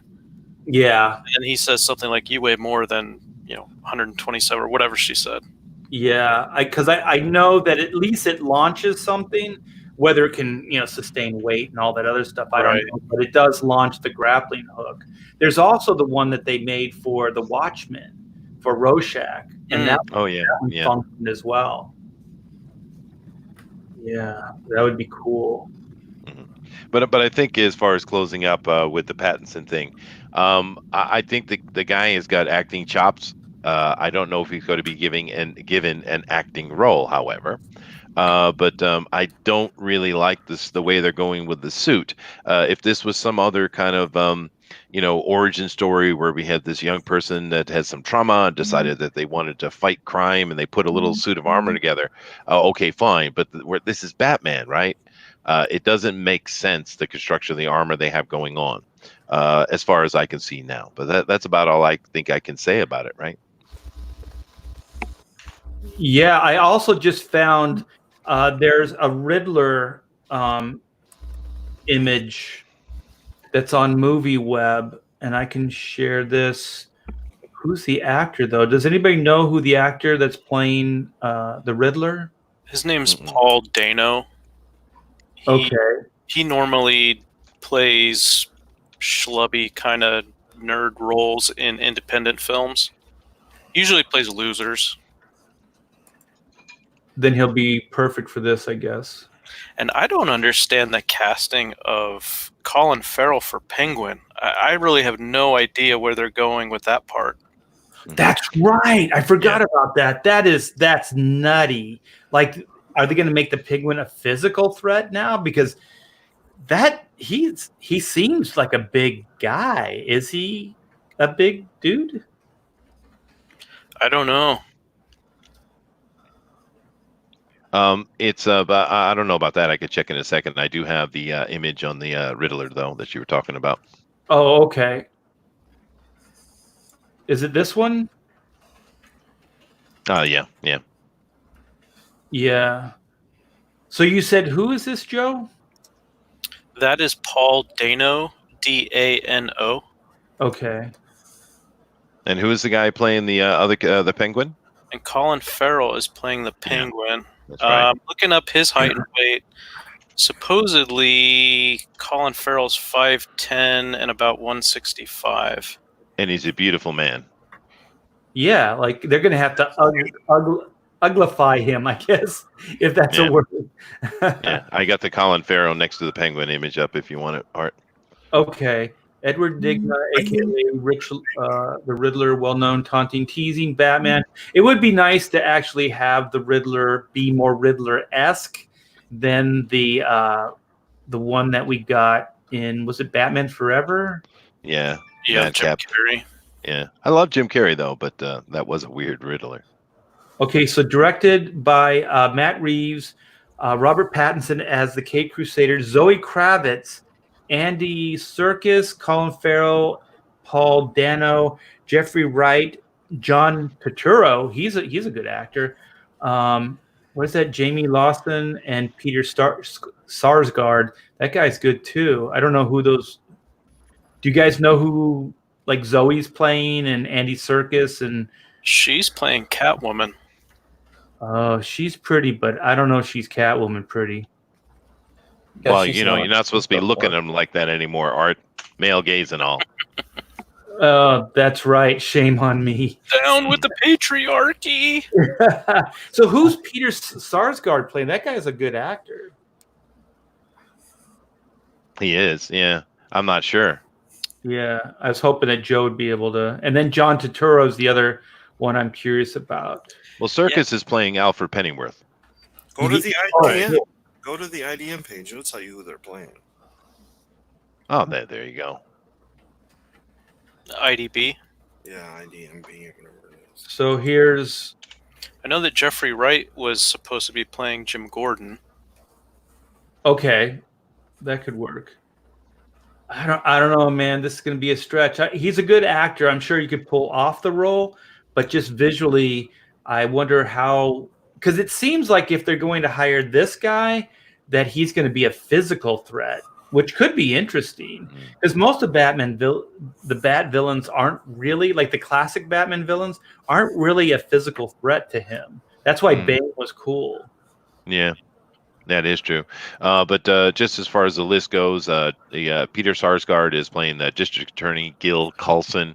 John Turturro is playing Carmine Falcone, which is interesting. He has that drunk look, so I think they're going to go with touch on his. The Penguin's family is broke, and down and out from being rich and foppish, and now they're like down and broke. I Okay. think they're going to play on that. Just looking at him. This He's is, too pretty. No, he's too pretty, dude. is that David Fincher's image of Penguin? No, it's a little too polished. It's a little too slick looking. But man, what was Danny? What was the guy that played the? DeVito? Yeah, like from the second Batman movie. No, he was perfect, dude. It Yeah, was Danny beautiful. DeVito. Yeah, DeVito was. How do you top that, man? yeah. I would hire that guy again. Like I would just say, like we're just gonna do an older Penguin, you know? Yeah. And why not, right? It could have been the old guard, one of his early things. The thing for me, the weird one is James Gordon is now Jeffrey Wright, who I like, but I mean, huh? Does anybody have an image of Jeffrey Wright? Oh yeah, let me bring it up real quick. Yeah. He's in that HBO series, right? Yeah, I like him, but I don't think I like him as Commissioner Gordon. Yeah, I mean, like especially as Gordon is so well. We know exactly who he is. He was great in. Of course, he was great in the what's it called Westworld, right? Yeah. Oh, But- This guy does not look anything like a Irish cop that used to be No. former military. No, he doesn't. He doesn't no, look he like a does, Marine certainly. at all. He most certainly doesn't. This is fairly true. Yeah. I like it's very bizarre. Leiter in the Daniel Craig Bond movies. I thought he did a good job as Felix Leiter, and I wasn't sure how he would do there, but I just oh my gosh, this is the same actor, huh? yeah. Oh, he was so good in that Bond film. Yeah, He's a good actor. Yeah, the weird thing about in like that Bond film, he kind of looked like he was kind of weaselly, right? Because his eyes were always darting around. Like he looked like he was either like he was going to screw over Bond, or he was like looking over his shoulder all the time, like somebody was out to get him. He looked like he was like a tad paranoid, I think, in that film. Yeah, which was great since he was playing a CIA operative, you know, who's in a bad situation. So you weren't sure, but like you said, was he going to betray Bond, or was he helping Bond, but, you know, he's got good reason to be paranoid at the same time. Wow, I never connected that, Joe. That's awesome. Yeah. I don't know. I think this guy's got enough chops that he could basically inherit like and maybe make Gordon his own. You know what I mean? Like he's that good of an actor. I think that maybe he can do that. Yeah, he's amazing. He'll be an awesome Gordon. That's not the point. It's why do we have to race swap it? What's the point here? yeah. With a well-established character. I mean, it's not some background character that doesn't matter, right? Like when they did with Nick Fury. I mean, that's fine, right? But this is freaking Commissioner Gordon, dude. But the thing is, even Nick Fury was done in the comics before the movie. Yeah, The Ultimates. Yeah, the Ultimates. they'd already done that, and yeah, and like Catwoman is now a woman. That's weird, right? Yeah. And they're going with a black girl for that too. They're swapping it up. But they already did that with Halle Berry, I guess. But I don't know. This desperation to make sure there's a 50-50 thing, which doesn't make sense, especially if you really want to get into the egalitarianism of the balance of our racial makeup of the country. There should be exactly 12% of black people on the screen, which is dumb. That shouldn't have anything to do with anything. But the way these people think, it's weird. Well, I think the Riddler should be Asian. Yeah, no, I agree. Yeah, or maybe Indian. Yeah, there you go. What cracked me up about the justification for Zoe Kravitz was that some people said, well, in the original Batman series, Eartha Kitt was black and she played Catwoman. And that's true. However, I think virtually any fan of that series would say she was the third best Catwoman of the show. Mm-hmm. I mean, Lee Merriweather and Julie Newmar. Julie Newmar. I mean, come on. I'll tell you right now, though, I'm a big Eartha Kitt fan. Though I think she's hilarious. And have you ever seen like her stage? Like she was a stage singer, and she could belt it out, man. Oh, is this? Can I put this up, Chester? Yeah, you better. Chester didn't waste any time. Not at all. And that's an old lady right there. Yeah, you want to see a young one? Oh, yeah.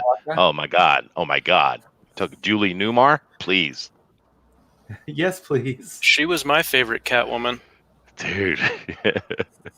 Sent the baby. That's right, Flex Score. What's this? What's this? Oh, mine. Hold on a second. We're getting real now. Oh, there we go. She's very young there. And she is. Got the darker hair. Mm-hmm, mm-hmm. Yeah, beautiful lady. Now, the one you were talking about, Kit. What was her first name again? Eartha. Yeah, Eartha. What a name. Okay. Oh, this one. Yeah, she's a pretty lady. Yeah, she could belt it out, man. And she was kind of like singing about some racier stuff of the day. So she was kind of pushing the envelope. I think she's got a great sense of humor.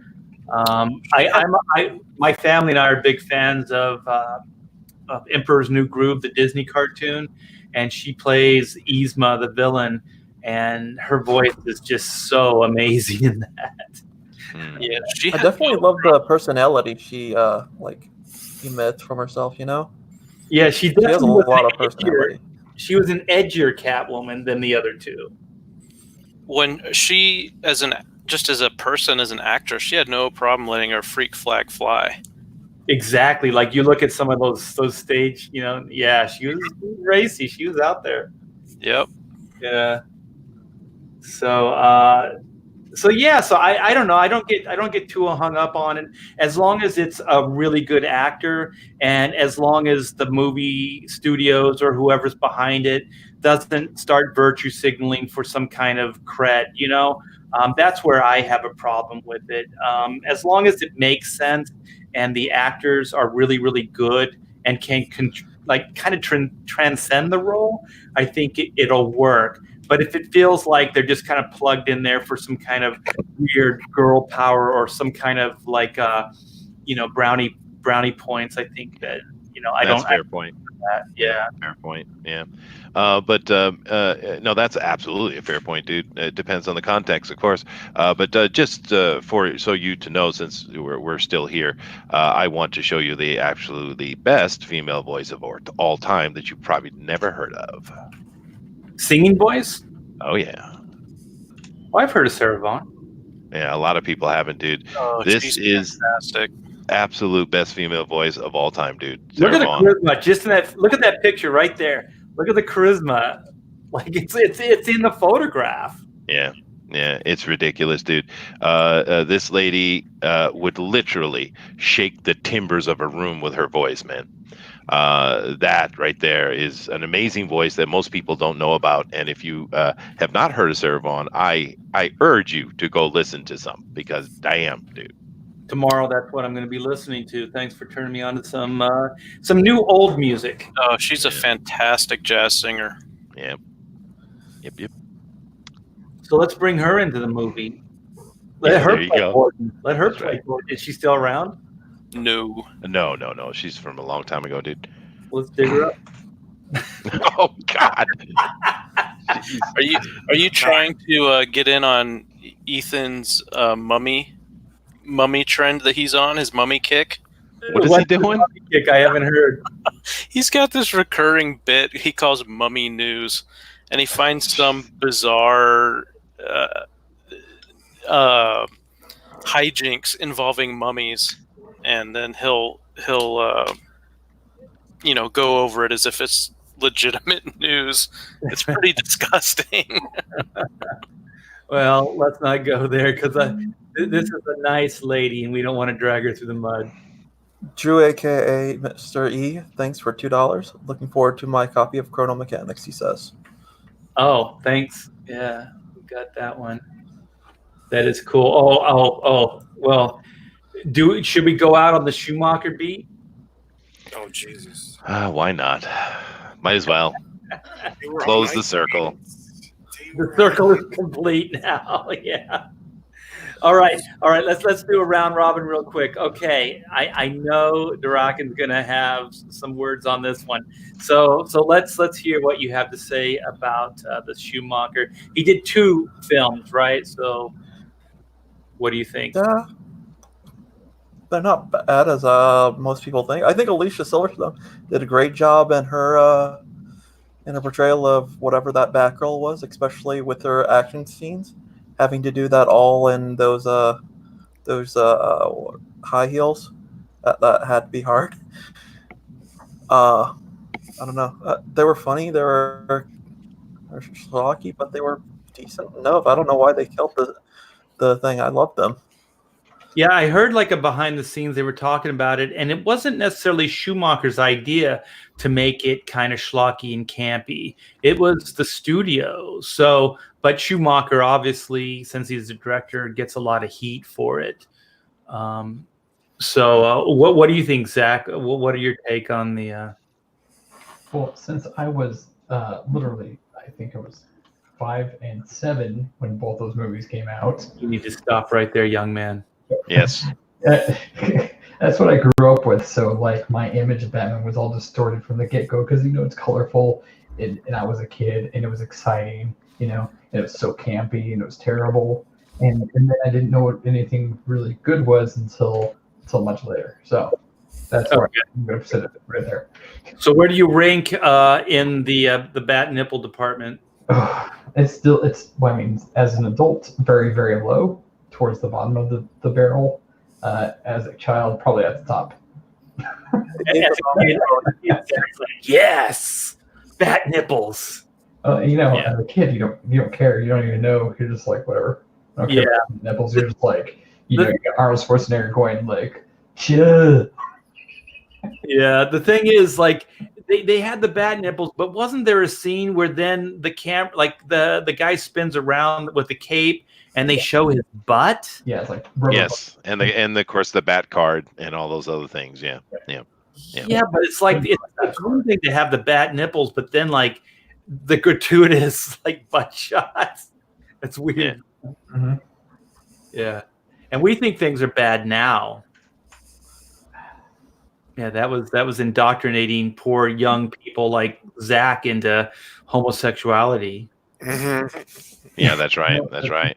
But the thing is, go ahead, Tom. They did it with Alicia Silverstone though, too. Like she had a whole entire scene, so it was like yeah, they made you go through all this Batman stuff, but at the end of the movie, they're like by the way, here's some childhood boners.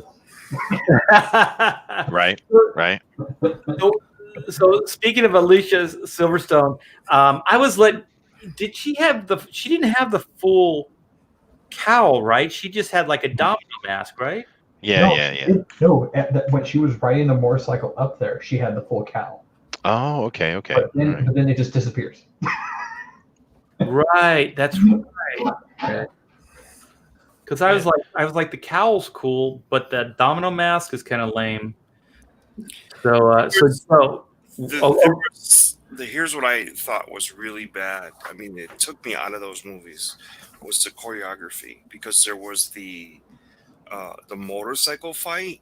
You know, like Dick's on a motorcycle and there's some fighting going on, really hokey, and then the hockey skates. Dick's on a motorcycle. Thanks, Todd. the hockey skate henchman. That was terrible. That was all that, it was almost like, you know what it reminded me of? We're at the amusement park and we're watching a stunt show. That's what I thought those movies looked like. Okay. All right. Yeah. Okay, so there's a lot of Alicia Silverstone fans in the chat here. Dr. Fantastic. Yeah, I mean, didn't they also? I don't know. They were also saying that she needed to lose some weight because she was a little chunky, and she made the suit look kind of thick. Is that true? I don't remember. I'm gonna have to look it up, but I don't remember her looking all that cool.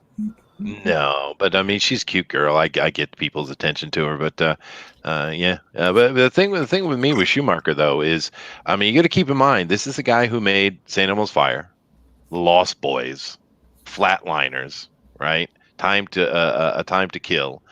This is a great director, right? And the funny thing for me about it is Batman Forever is a good movie. I like Batman Forever, and Batman and Robin was horrible. How do you go from that to that? That's the question for me.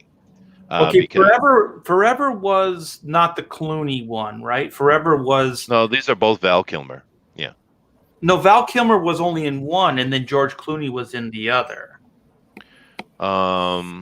Yes. So Keaton was in two, the first two, and then I think it was Val Kilmer. So is Val Kilmer the You're one? right. You're right. No, Clooney's the one that came into that horrible nipple one. Yeah, that's right. Batman and Robin. Yeah. So Forever is Val Kilmer. Yeah. Is Val Kilmer. Yeah, I agree. That one had like a premise that kind of worked, because what's her name in that too?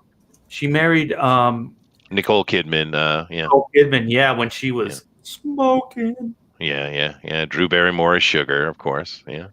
Sugar and Spice, yeah. Mm-hmm. Yeah, I can see that. So did we get your take on it, Joe? No, but I'll sum it up with Robin's line from Batman Forever. Okay. Holy rusted metal, Batman! And then Batman says, what? The metal. It's rusted and full of holes. Oh, wow. I'm just kind of wondering, does that go in line with Todd's Dicks on Bikes? I'm just curious. So Todd, answer that question. All right. Dicks on Bikes. So Todd, did you chime in? What's your take on Forever or the Schumacher years? That's what I said. They were a lot like stunt shows. Yeah. Do you not recognize me? Am I here to amuse you? Yes, we're here to amuse us. Yeah, and the other thing I didn't like about the Schumacher ones was Arnold Schwarzenegger is a great whatever, but he's not a villain in a Batman movie. No. You know, he's a great Terminator with no lines, and that works for him. But making him Mr. Freeze, I would have rather seen like an old, like a David Niven at the time play Mr. Freeze, you know, or somebody or Max von Sydow. Oh my God, yeah. But you know though, Todd, if they went and did like a serious version of Mr. Freeze, it could be epic though, because that is a villain who you feel for, right? Yes, tragic villain. Yes, I agree. Which one was the one? Was that Forever that had Arnold and what's her name? No, that was Batman and Robin. It was Two-Face. That's right. Yeah, Tommy Lee Jones, which was not good. And the Riddler, right? So that was Forever. Yeah. Yeah, I have a Riddler line. It's like, I've seen your mind, freak. Because he wasn't even like a Riddler. Like, he had some kind of invention that he could read your mind with or something, right? Like, it was stupid. It wasn't even the Riddler. No, it wasn't. Yeah. Yeah, if you're going to go campy, go all in and do like the riddle me this, Batman kind of thing. But they didn't even do that. Yeah. Well, Nigma can be very, very dark if he's done right. Oh, I'm hoping in this new movie they do it right. Yeah, that would be very cool. Like some really twisted, rhymes and riddles and stuff like that. I think that could be very cool, especially if he was more homicidal. Yeah.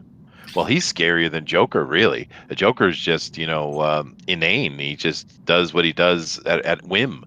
Riddler is quite lucid.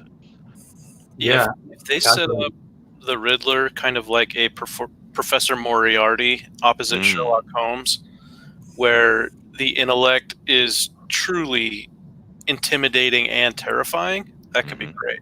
That would be awesome. Yeah. You know what would be cool is if they did that and then they brought, like, just to switch things up, they bring Colin Farrell in as like a really domineering penguin, like a physical threat. So then you had the intellectual and then you had the physical. Because those are the two villains I think that they're going to use in this movie. Yeah, but do you think they're going to have Penguin like in costume? Do you think you're going to have Colin Farrell just only disappear inside of a costume or something? I think they'll do some kind of Penguin-esque, because the Penguin has always been like, it's not just a name; it's like he physically looks like a penguin. So I don't know. Unless you look at Gotham. Oh, don't talk about Gotham. I've never even seen an episode because I never wanted to. It's just bad. You just want to strangle them yourself because they're inept. All the villains in that show. Well, I tell you what that show did, though. There, Zach, was it brought Detective, Commissioner Gordon to the forefront. Yeah, but even then, he's not a good guy. Yeah, fair point. So it's just like, and you really don't care about him, and you really don't care about. You don't even care about Bruce Wayne. You're like, man, you're so fucking annoying. Oh, yeah. Ding. The only one I like is Selena Kyle. I think they did perfect with her because she's really like a young. What's her name? You've got Michelle Pfeiffer. Yeah, Michelle Pfeiffer. She looks like a young Michelle Pfeiffer, and she acts like she's supposed to. Well, at least they got one thing right. Yeah. Yeah. The thing is, those CW shows, you're never going to get any quality out of those things. They're always a letdown. After like maybe the second season of Smallville, I was like, I'm done. Yeah, I never watched those CW shows after that. I think I watched a little bit. I'm going to correct myself, of that Flash. I think I watched a couple episodes of the first season of Flash, and that was okay. Yeah, and it got bad real quick. Could you bring up Sheldon Martin's comment right here? I think it's very, very apropos for the conversation. The Leguizamo one? Yeah. Yeah. It could be cool. Dude, Leguizamo as the Violator was one of my favorite performances of all time. I mean, he just killed it. It's not a great movie, but Leguizamo just absolutely owned that screen every time he was on it. And he transcended the makeup. I'm sorry, what? You know what I think Marvel should do? Is they should go to McFarlane, hey, we'll make your Spawn movie. We'll make it big budget, everything the way you want it, but you got to do 12 issues of Spider-Man as part of the deal. That would be awesome. What does this have to do with Batman? All right. No, I'm just saying, as far as like, he's been trying to get this Spawn 2 movie made forever. And even Blumhouse won't make it, which they originally was said that they would. But even they're not interested in. But imagine Marvel coming in and going, you know what, we'll make your movie, a Spawn movie for you. Yeah, but they would never do that because they want to own everything. They want Yeah. the light. They want full rights to it. Todd would have to sell that thing to them for them, to even consider it, and that is never going to happen. So, you guys, you want to wrap this bad boy up? Mm. Yeah. You should always wrap things up. Always It's true. wrap them up in a tight bow. Yeah. So. I think we're pretty much, if I can speak for all the pontificators here and wrap it up, we're kind of not Looking forward. Yeah, like Todd said, not so much looking forward to the Robert Pattinson Batman. We're kind of hopeful with certain people, like it's got a good director. Robert Pattinson is a good actor. There's some supporting characters or some supporting actors that seem like good choices. We've kind of pointed out ways that they can maybe make some of these characters or reinvent some of these characters for this movie. So, does anybody have anything to add? Yes, I'm willing to give all the stupid decisions that they've given for the Batman movie a chance. It looks terrible on paper. Give it a chance, except for one thing. That tells me that it's probably going to be bad. They're CGIing the face of the actor. Of That- actor? For the Yeah, Batman, the stunt actor, you don't do The that. stuntman. No, Well, that was just a happens more than stuntman. you think. Yeah, but you don't do that. You cut away. Or No, you, that happens more than you think No. now that they're doing movies on digital. Now that they're doing them on digital, you see a lot more of this, splicing together faces and getting rid of the stuntman and stuff like that. Yeah, I agree. And to be honest, I don't think they're going to do any kind of close up with the stunt guy. So I think they're just, because everybody scrutinizes these Blu-rays, and you can go frame to frame. So I think they're just going to put that on the stunt guy's face for long shots and maybe middle shots. But I think the close-ups are still going to be Pattinson. Space. So I think Hollywood is past that. I think they're going to be able to pull that one off. Yeah. Personally. So anybody? By the way, there was some a lot of CGI in The Witcher, and some of it wasn't that great. No, there's a lot of things not great in that TV show. Yeah, Actually, That's a TV show, though. Yeah. Yeah. Started on that. Be here for till tomorrow. Yeah, no. The only thing I would mention, not about this. I think we've said everything we're going to say about it. I'm going to wait and see. I think Pattinson's a great actor, and there's a lot of good support around him. So we just have to see. It looks weird though. But as far what I wanted to ask the question is, Art, what are we talking about next week?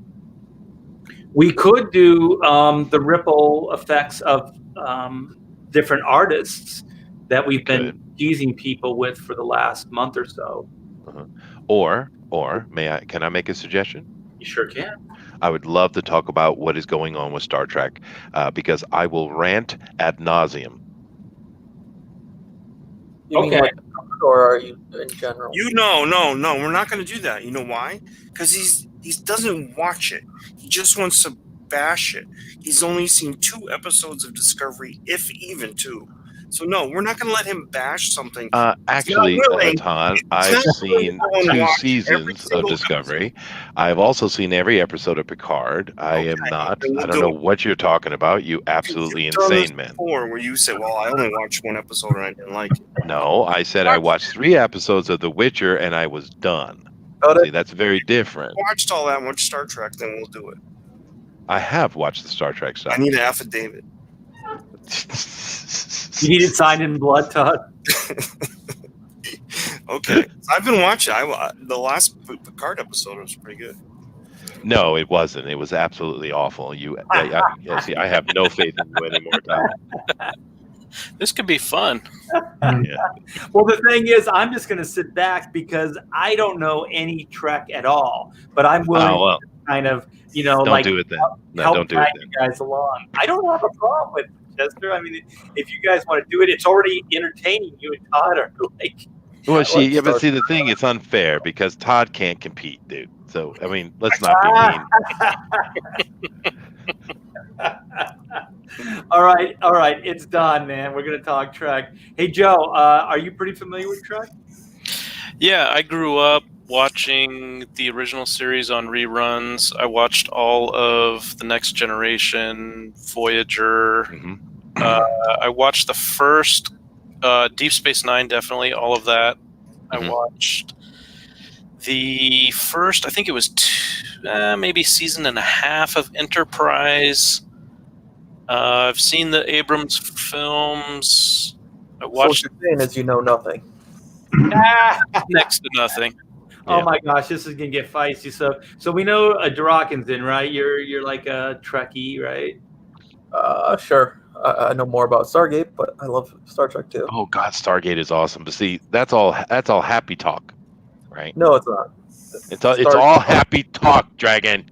Origins, it's trash. So next week, well, we have to see what Zach, the young lad, has to say about Star Trek. I'm very, very familiar with Star Trek, but I don't want to argue about it.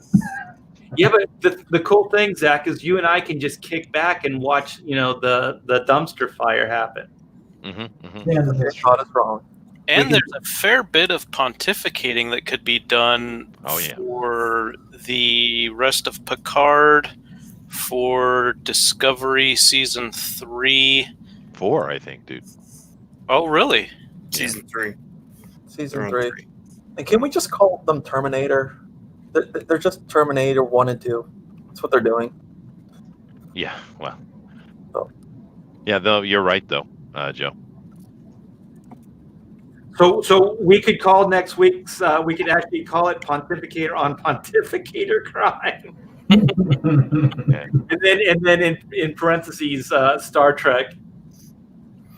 Yeah. What? Well, just keep in mind when we're talking about Star Trek Discovery, the geniuses over there that put that together, Alex Kurtzman and J.J. Abrams' Bad Robot, they had the brilliant idea of calling it STD. I love that. Yeah. The geniuses, right? Yeah, a little bit of transmission of diseases. Yeah, because I'm just like Joe. I've been watching it since I was a kid. I've seen everything Star Trek, and talk about ticking me off. I mean, oh my God, dude. All right, we'll get into it. We'll do it next week because the talk about the ripple effects of different artists and movements in comic books that doesn't have an expiration date. But since Picard is kind of a hot topic right now, we can do Star Trek. So I'm just going to sit back and just laugh and just watch the the fist fights. Mm-hmm. So it could be fun. I think so. Yeah, I think so. Yeah. I feel bad for Todd, but Poor Todd is gonna. Poor Todd. So wait, are you predicting right now that Todd's going down? Oh, Todd's going to be bruised and battered and whimpering in a corner. Yeah. Considering that Picard's only 6 episodes in and removed for the second season, how bad can you? That is exactly the point. Thank you. Yeah. And we're on season 3 of Discovery, which once again one episode proves my point. But we're on season 3, so someone's watching. Politics in my entertainment. No, politics aside, somebody's save it for next week, children. Save it for next week. That's how I feel right now. I think Zach and I are just gonna laugh at just hang back and just watch the show. There you go. All right, perfect. We're saving it for next week. All right, let's do it. All right, so Durakin, so sorry to hear about the passing of your father. That's horrible. I will pray, tonight, and I hope everything works out. And if there's anything I can do, let me know, and I'll do it. So, do you have a parting shot? Thank you all for all the condolences. I said it on Twitter, and I'm kind of like running out of ways to say thank you for the condolences on Twitter. So, and I don't really want to promote my book, but I do. But it's not appropriate. So, thank you all for whatever the condolences and all like that. I appreciate it. Our heart goes out to you, dude. Absolutely. Yeah, condolences, man. Yeah. Tough night. Yeah, and just if you could screen sharing me real quick. I just want to kind of give a preview for next week, just a little bit. You know. So are you the one that's getting socked, or is that Todd? No, I'm the puncher. He's the he's the punched. This kind of works with the donut thing too, because It it's does. Homer. It does. Yeah. Kind of connecting the theme. Yep. So look at the disrespect, Todd. Like just alone that he thinks you're a lot like Homer Simpson. Yeah, that's disrespectful, man. That fist is going way in that gut too.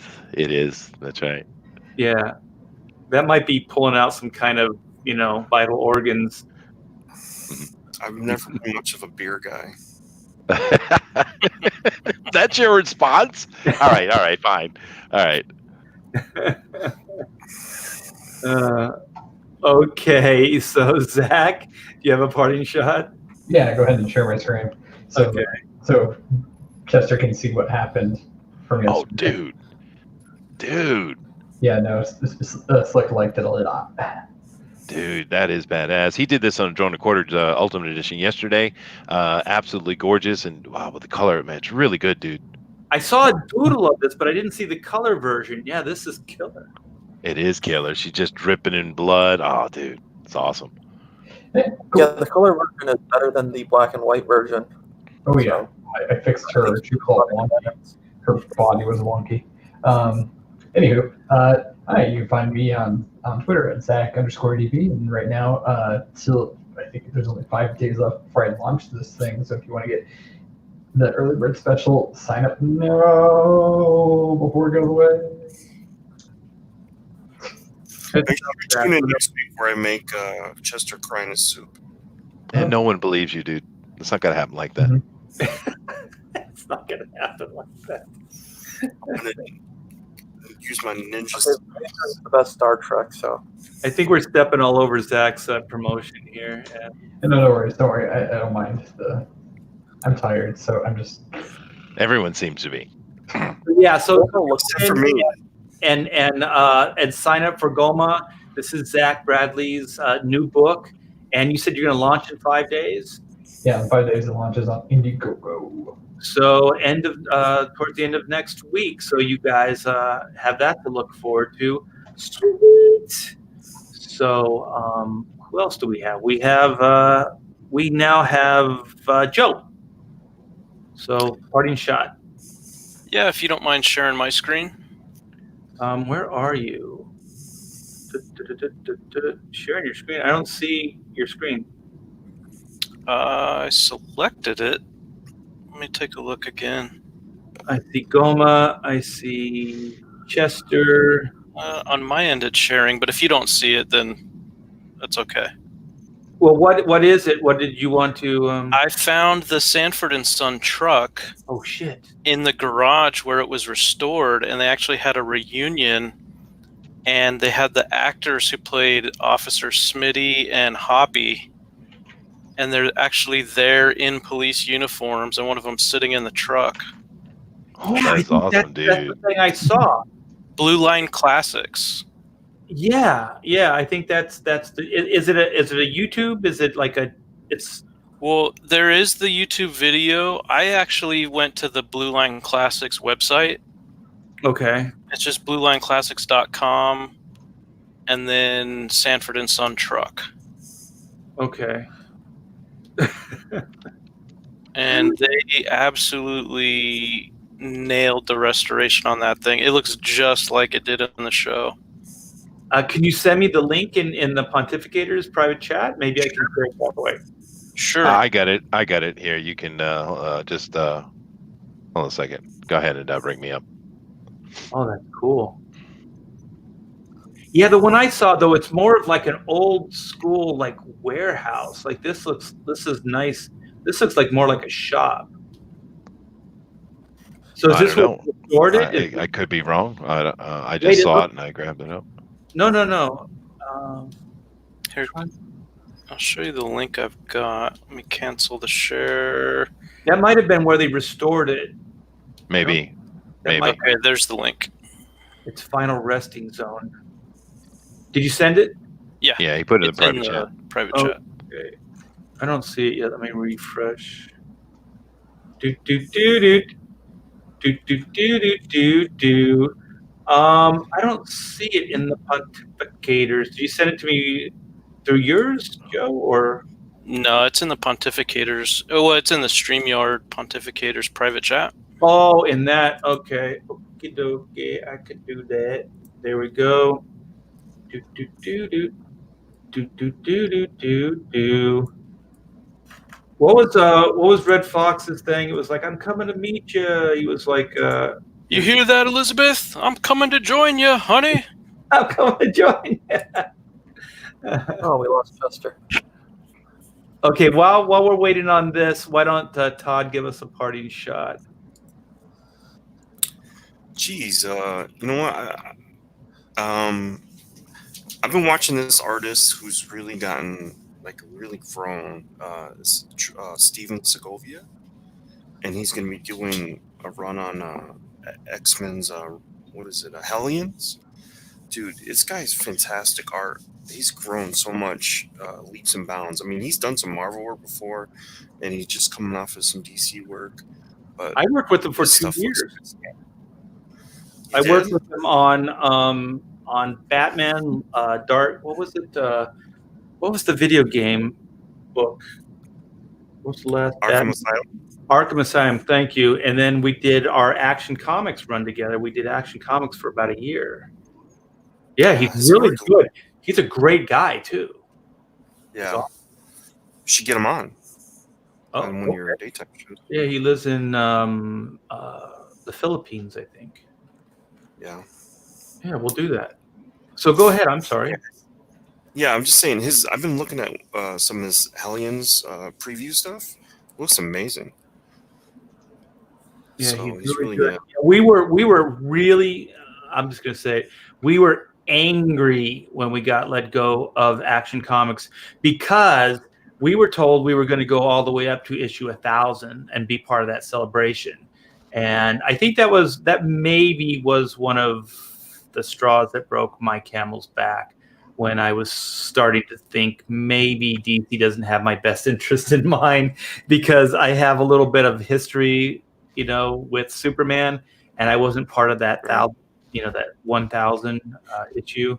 So that was kind of a bummer. So I do have the let me screen share. There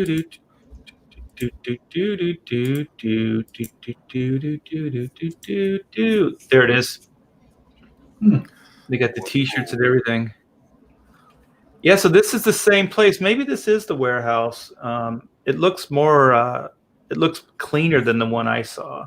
So the guy in the leather jacket, that's Rollo, and then Officer Smitty and Hoppy are on one in the truck, and then one to the side of them in the cop uniforms.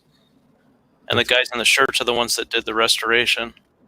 It's so weird to think like they did restoration and made it look all beat up again. Yeah. Yeah, I love it. It's fantastic. Well, thanks for the share. Let's go back to the wall. All right, so wait, where's Chester? He got coronavirus. No, he got There I am. I'm back. Thank you very much. Yes, I'm here. Yes, so Chester, a parting shot. Oh, parting shots. I'm not really sure what I should do in my parting shot. Let me think for talk a half a second. Yeah, maybe you should share my screen. Please send masks in care of Cornelius. Oh, okay, we're going there. Huh? Preview next week. This is what it's going to look like. Yeah, just so you know. But yeah, the coronavirus is nothing to joke about, Todd. Yeah, Todd. Oh, I absolutely know. I've been saying it for a while, but people don't want to listen. But no, it was a lot of fun today talking about Batman and the upcoming thing. I hope it's good. And look forward to talking about Star Trek next week, dude. Fun. Yeah, same. I'm looking forward to just seeing the bloodbath. That will be Pontificators next week. So we'll be Pontificator on Pontificator. So it's pretty much going to be the Chester Todd show. It has nothing to do with dicks on bikes, by the way. There's no dicks and there's no bikes in this one. That's right. Yeah. Just blood, bare knuckle, and just fun. Yep. Sheer fun. Men destroying men. All right, you guys. So thanks to everybody, all my pontificator buds. Thank you guys. I look forward to this every week, and you never disappoint, man. It's always a blast. And everybody in the chat, thank you so much for hanging with us. Thanks for the super chats. I do appreciate those. And we will see you next week with Pontificator on Pontificator action. Take care. Bye. Later. Goodbye.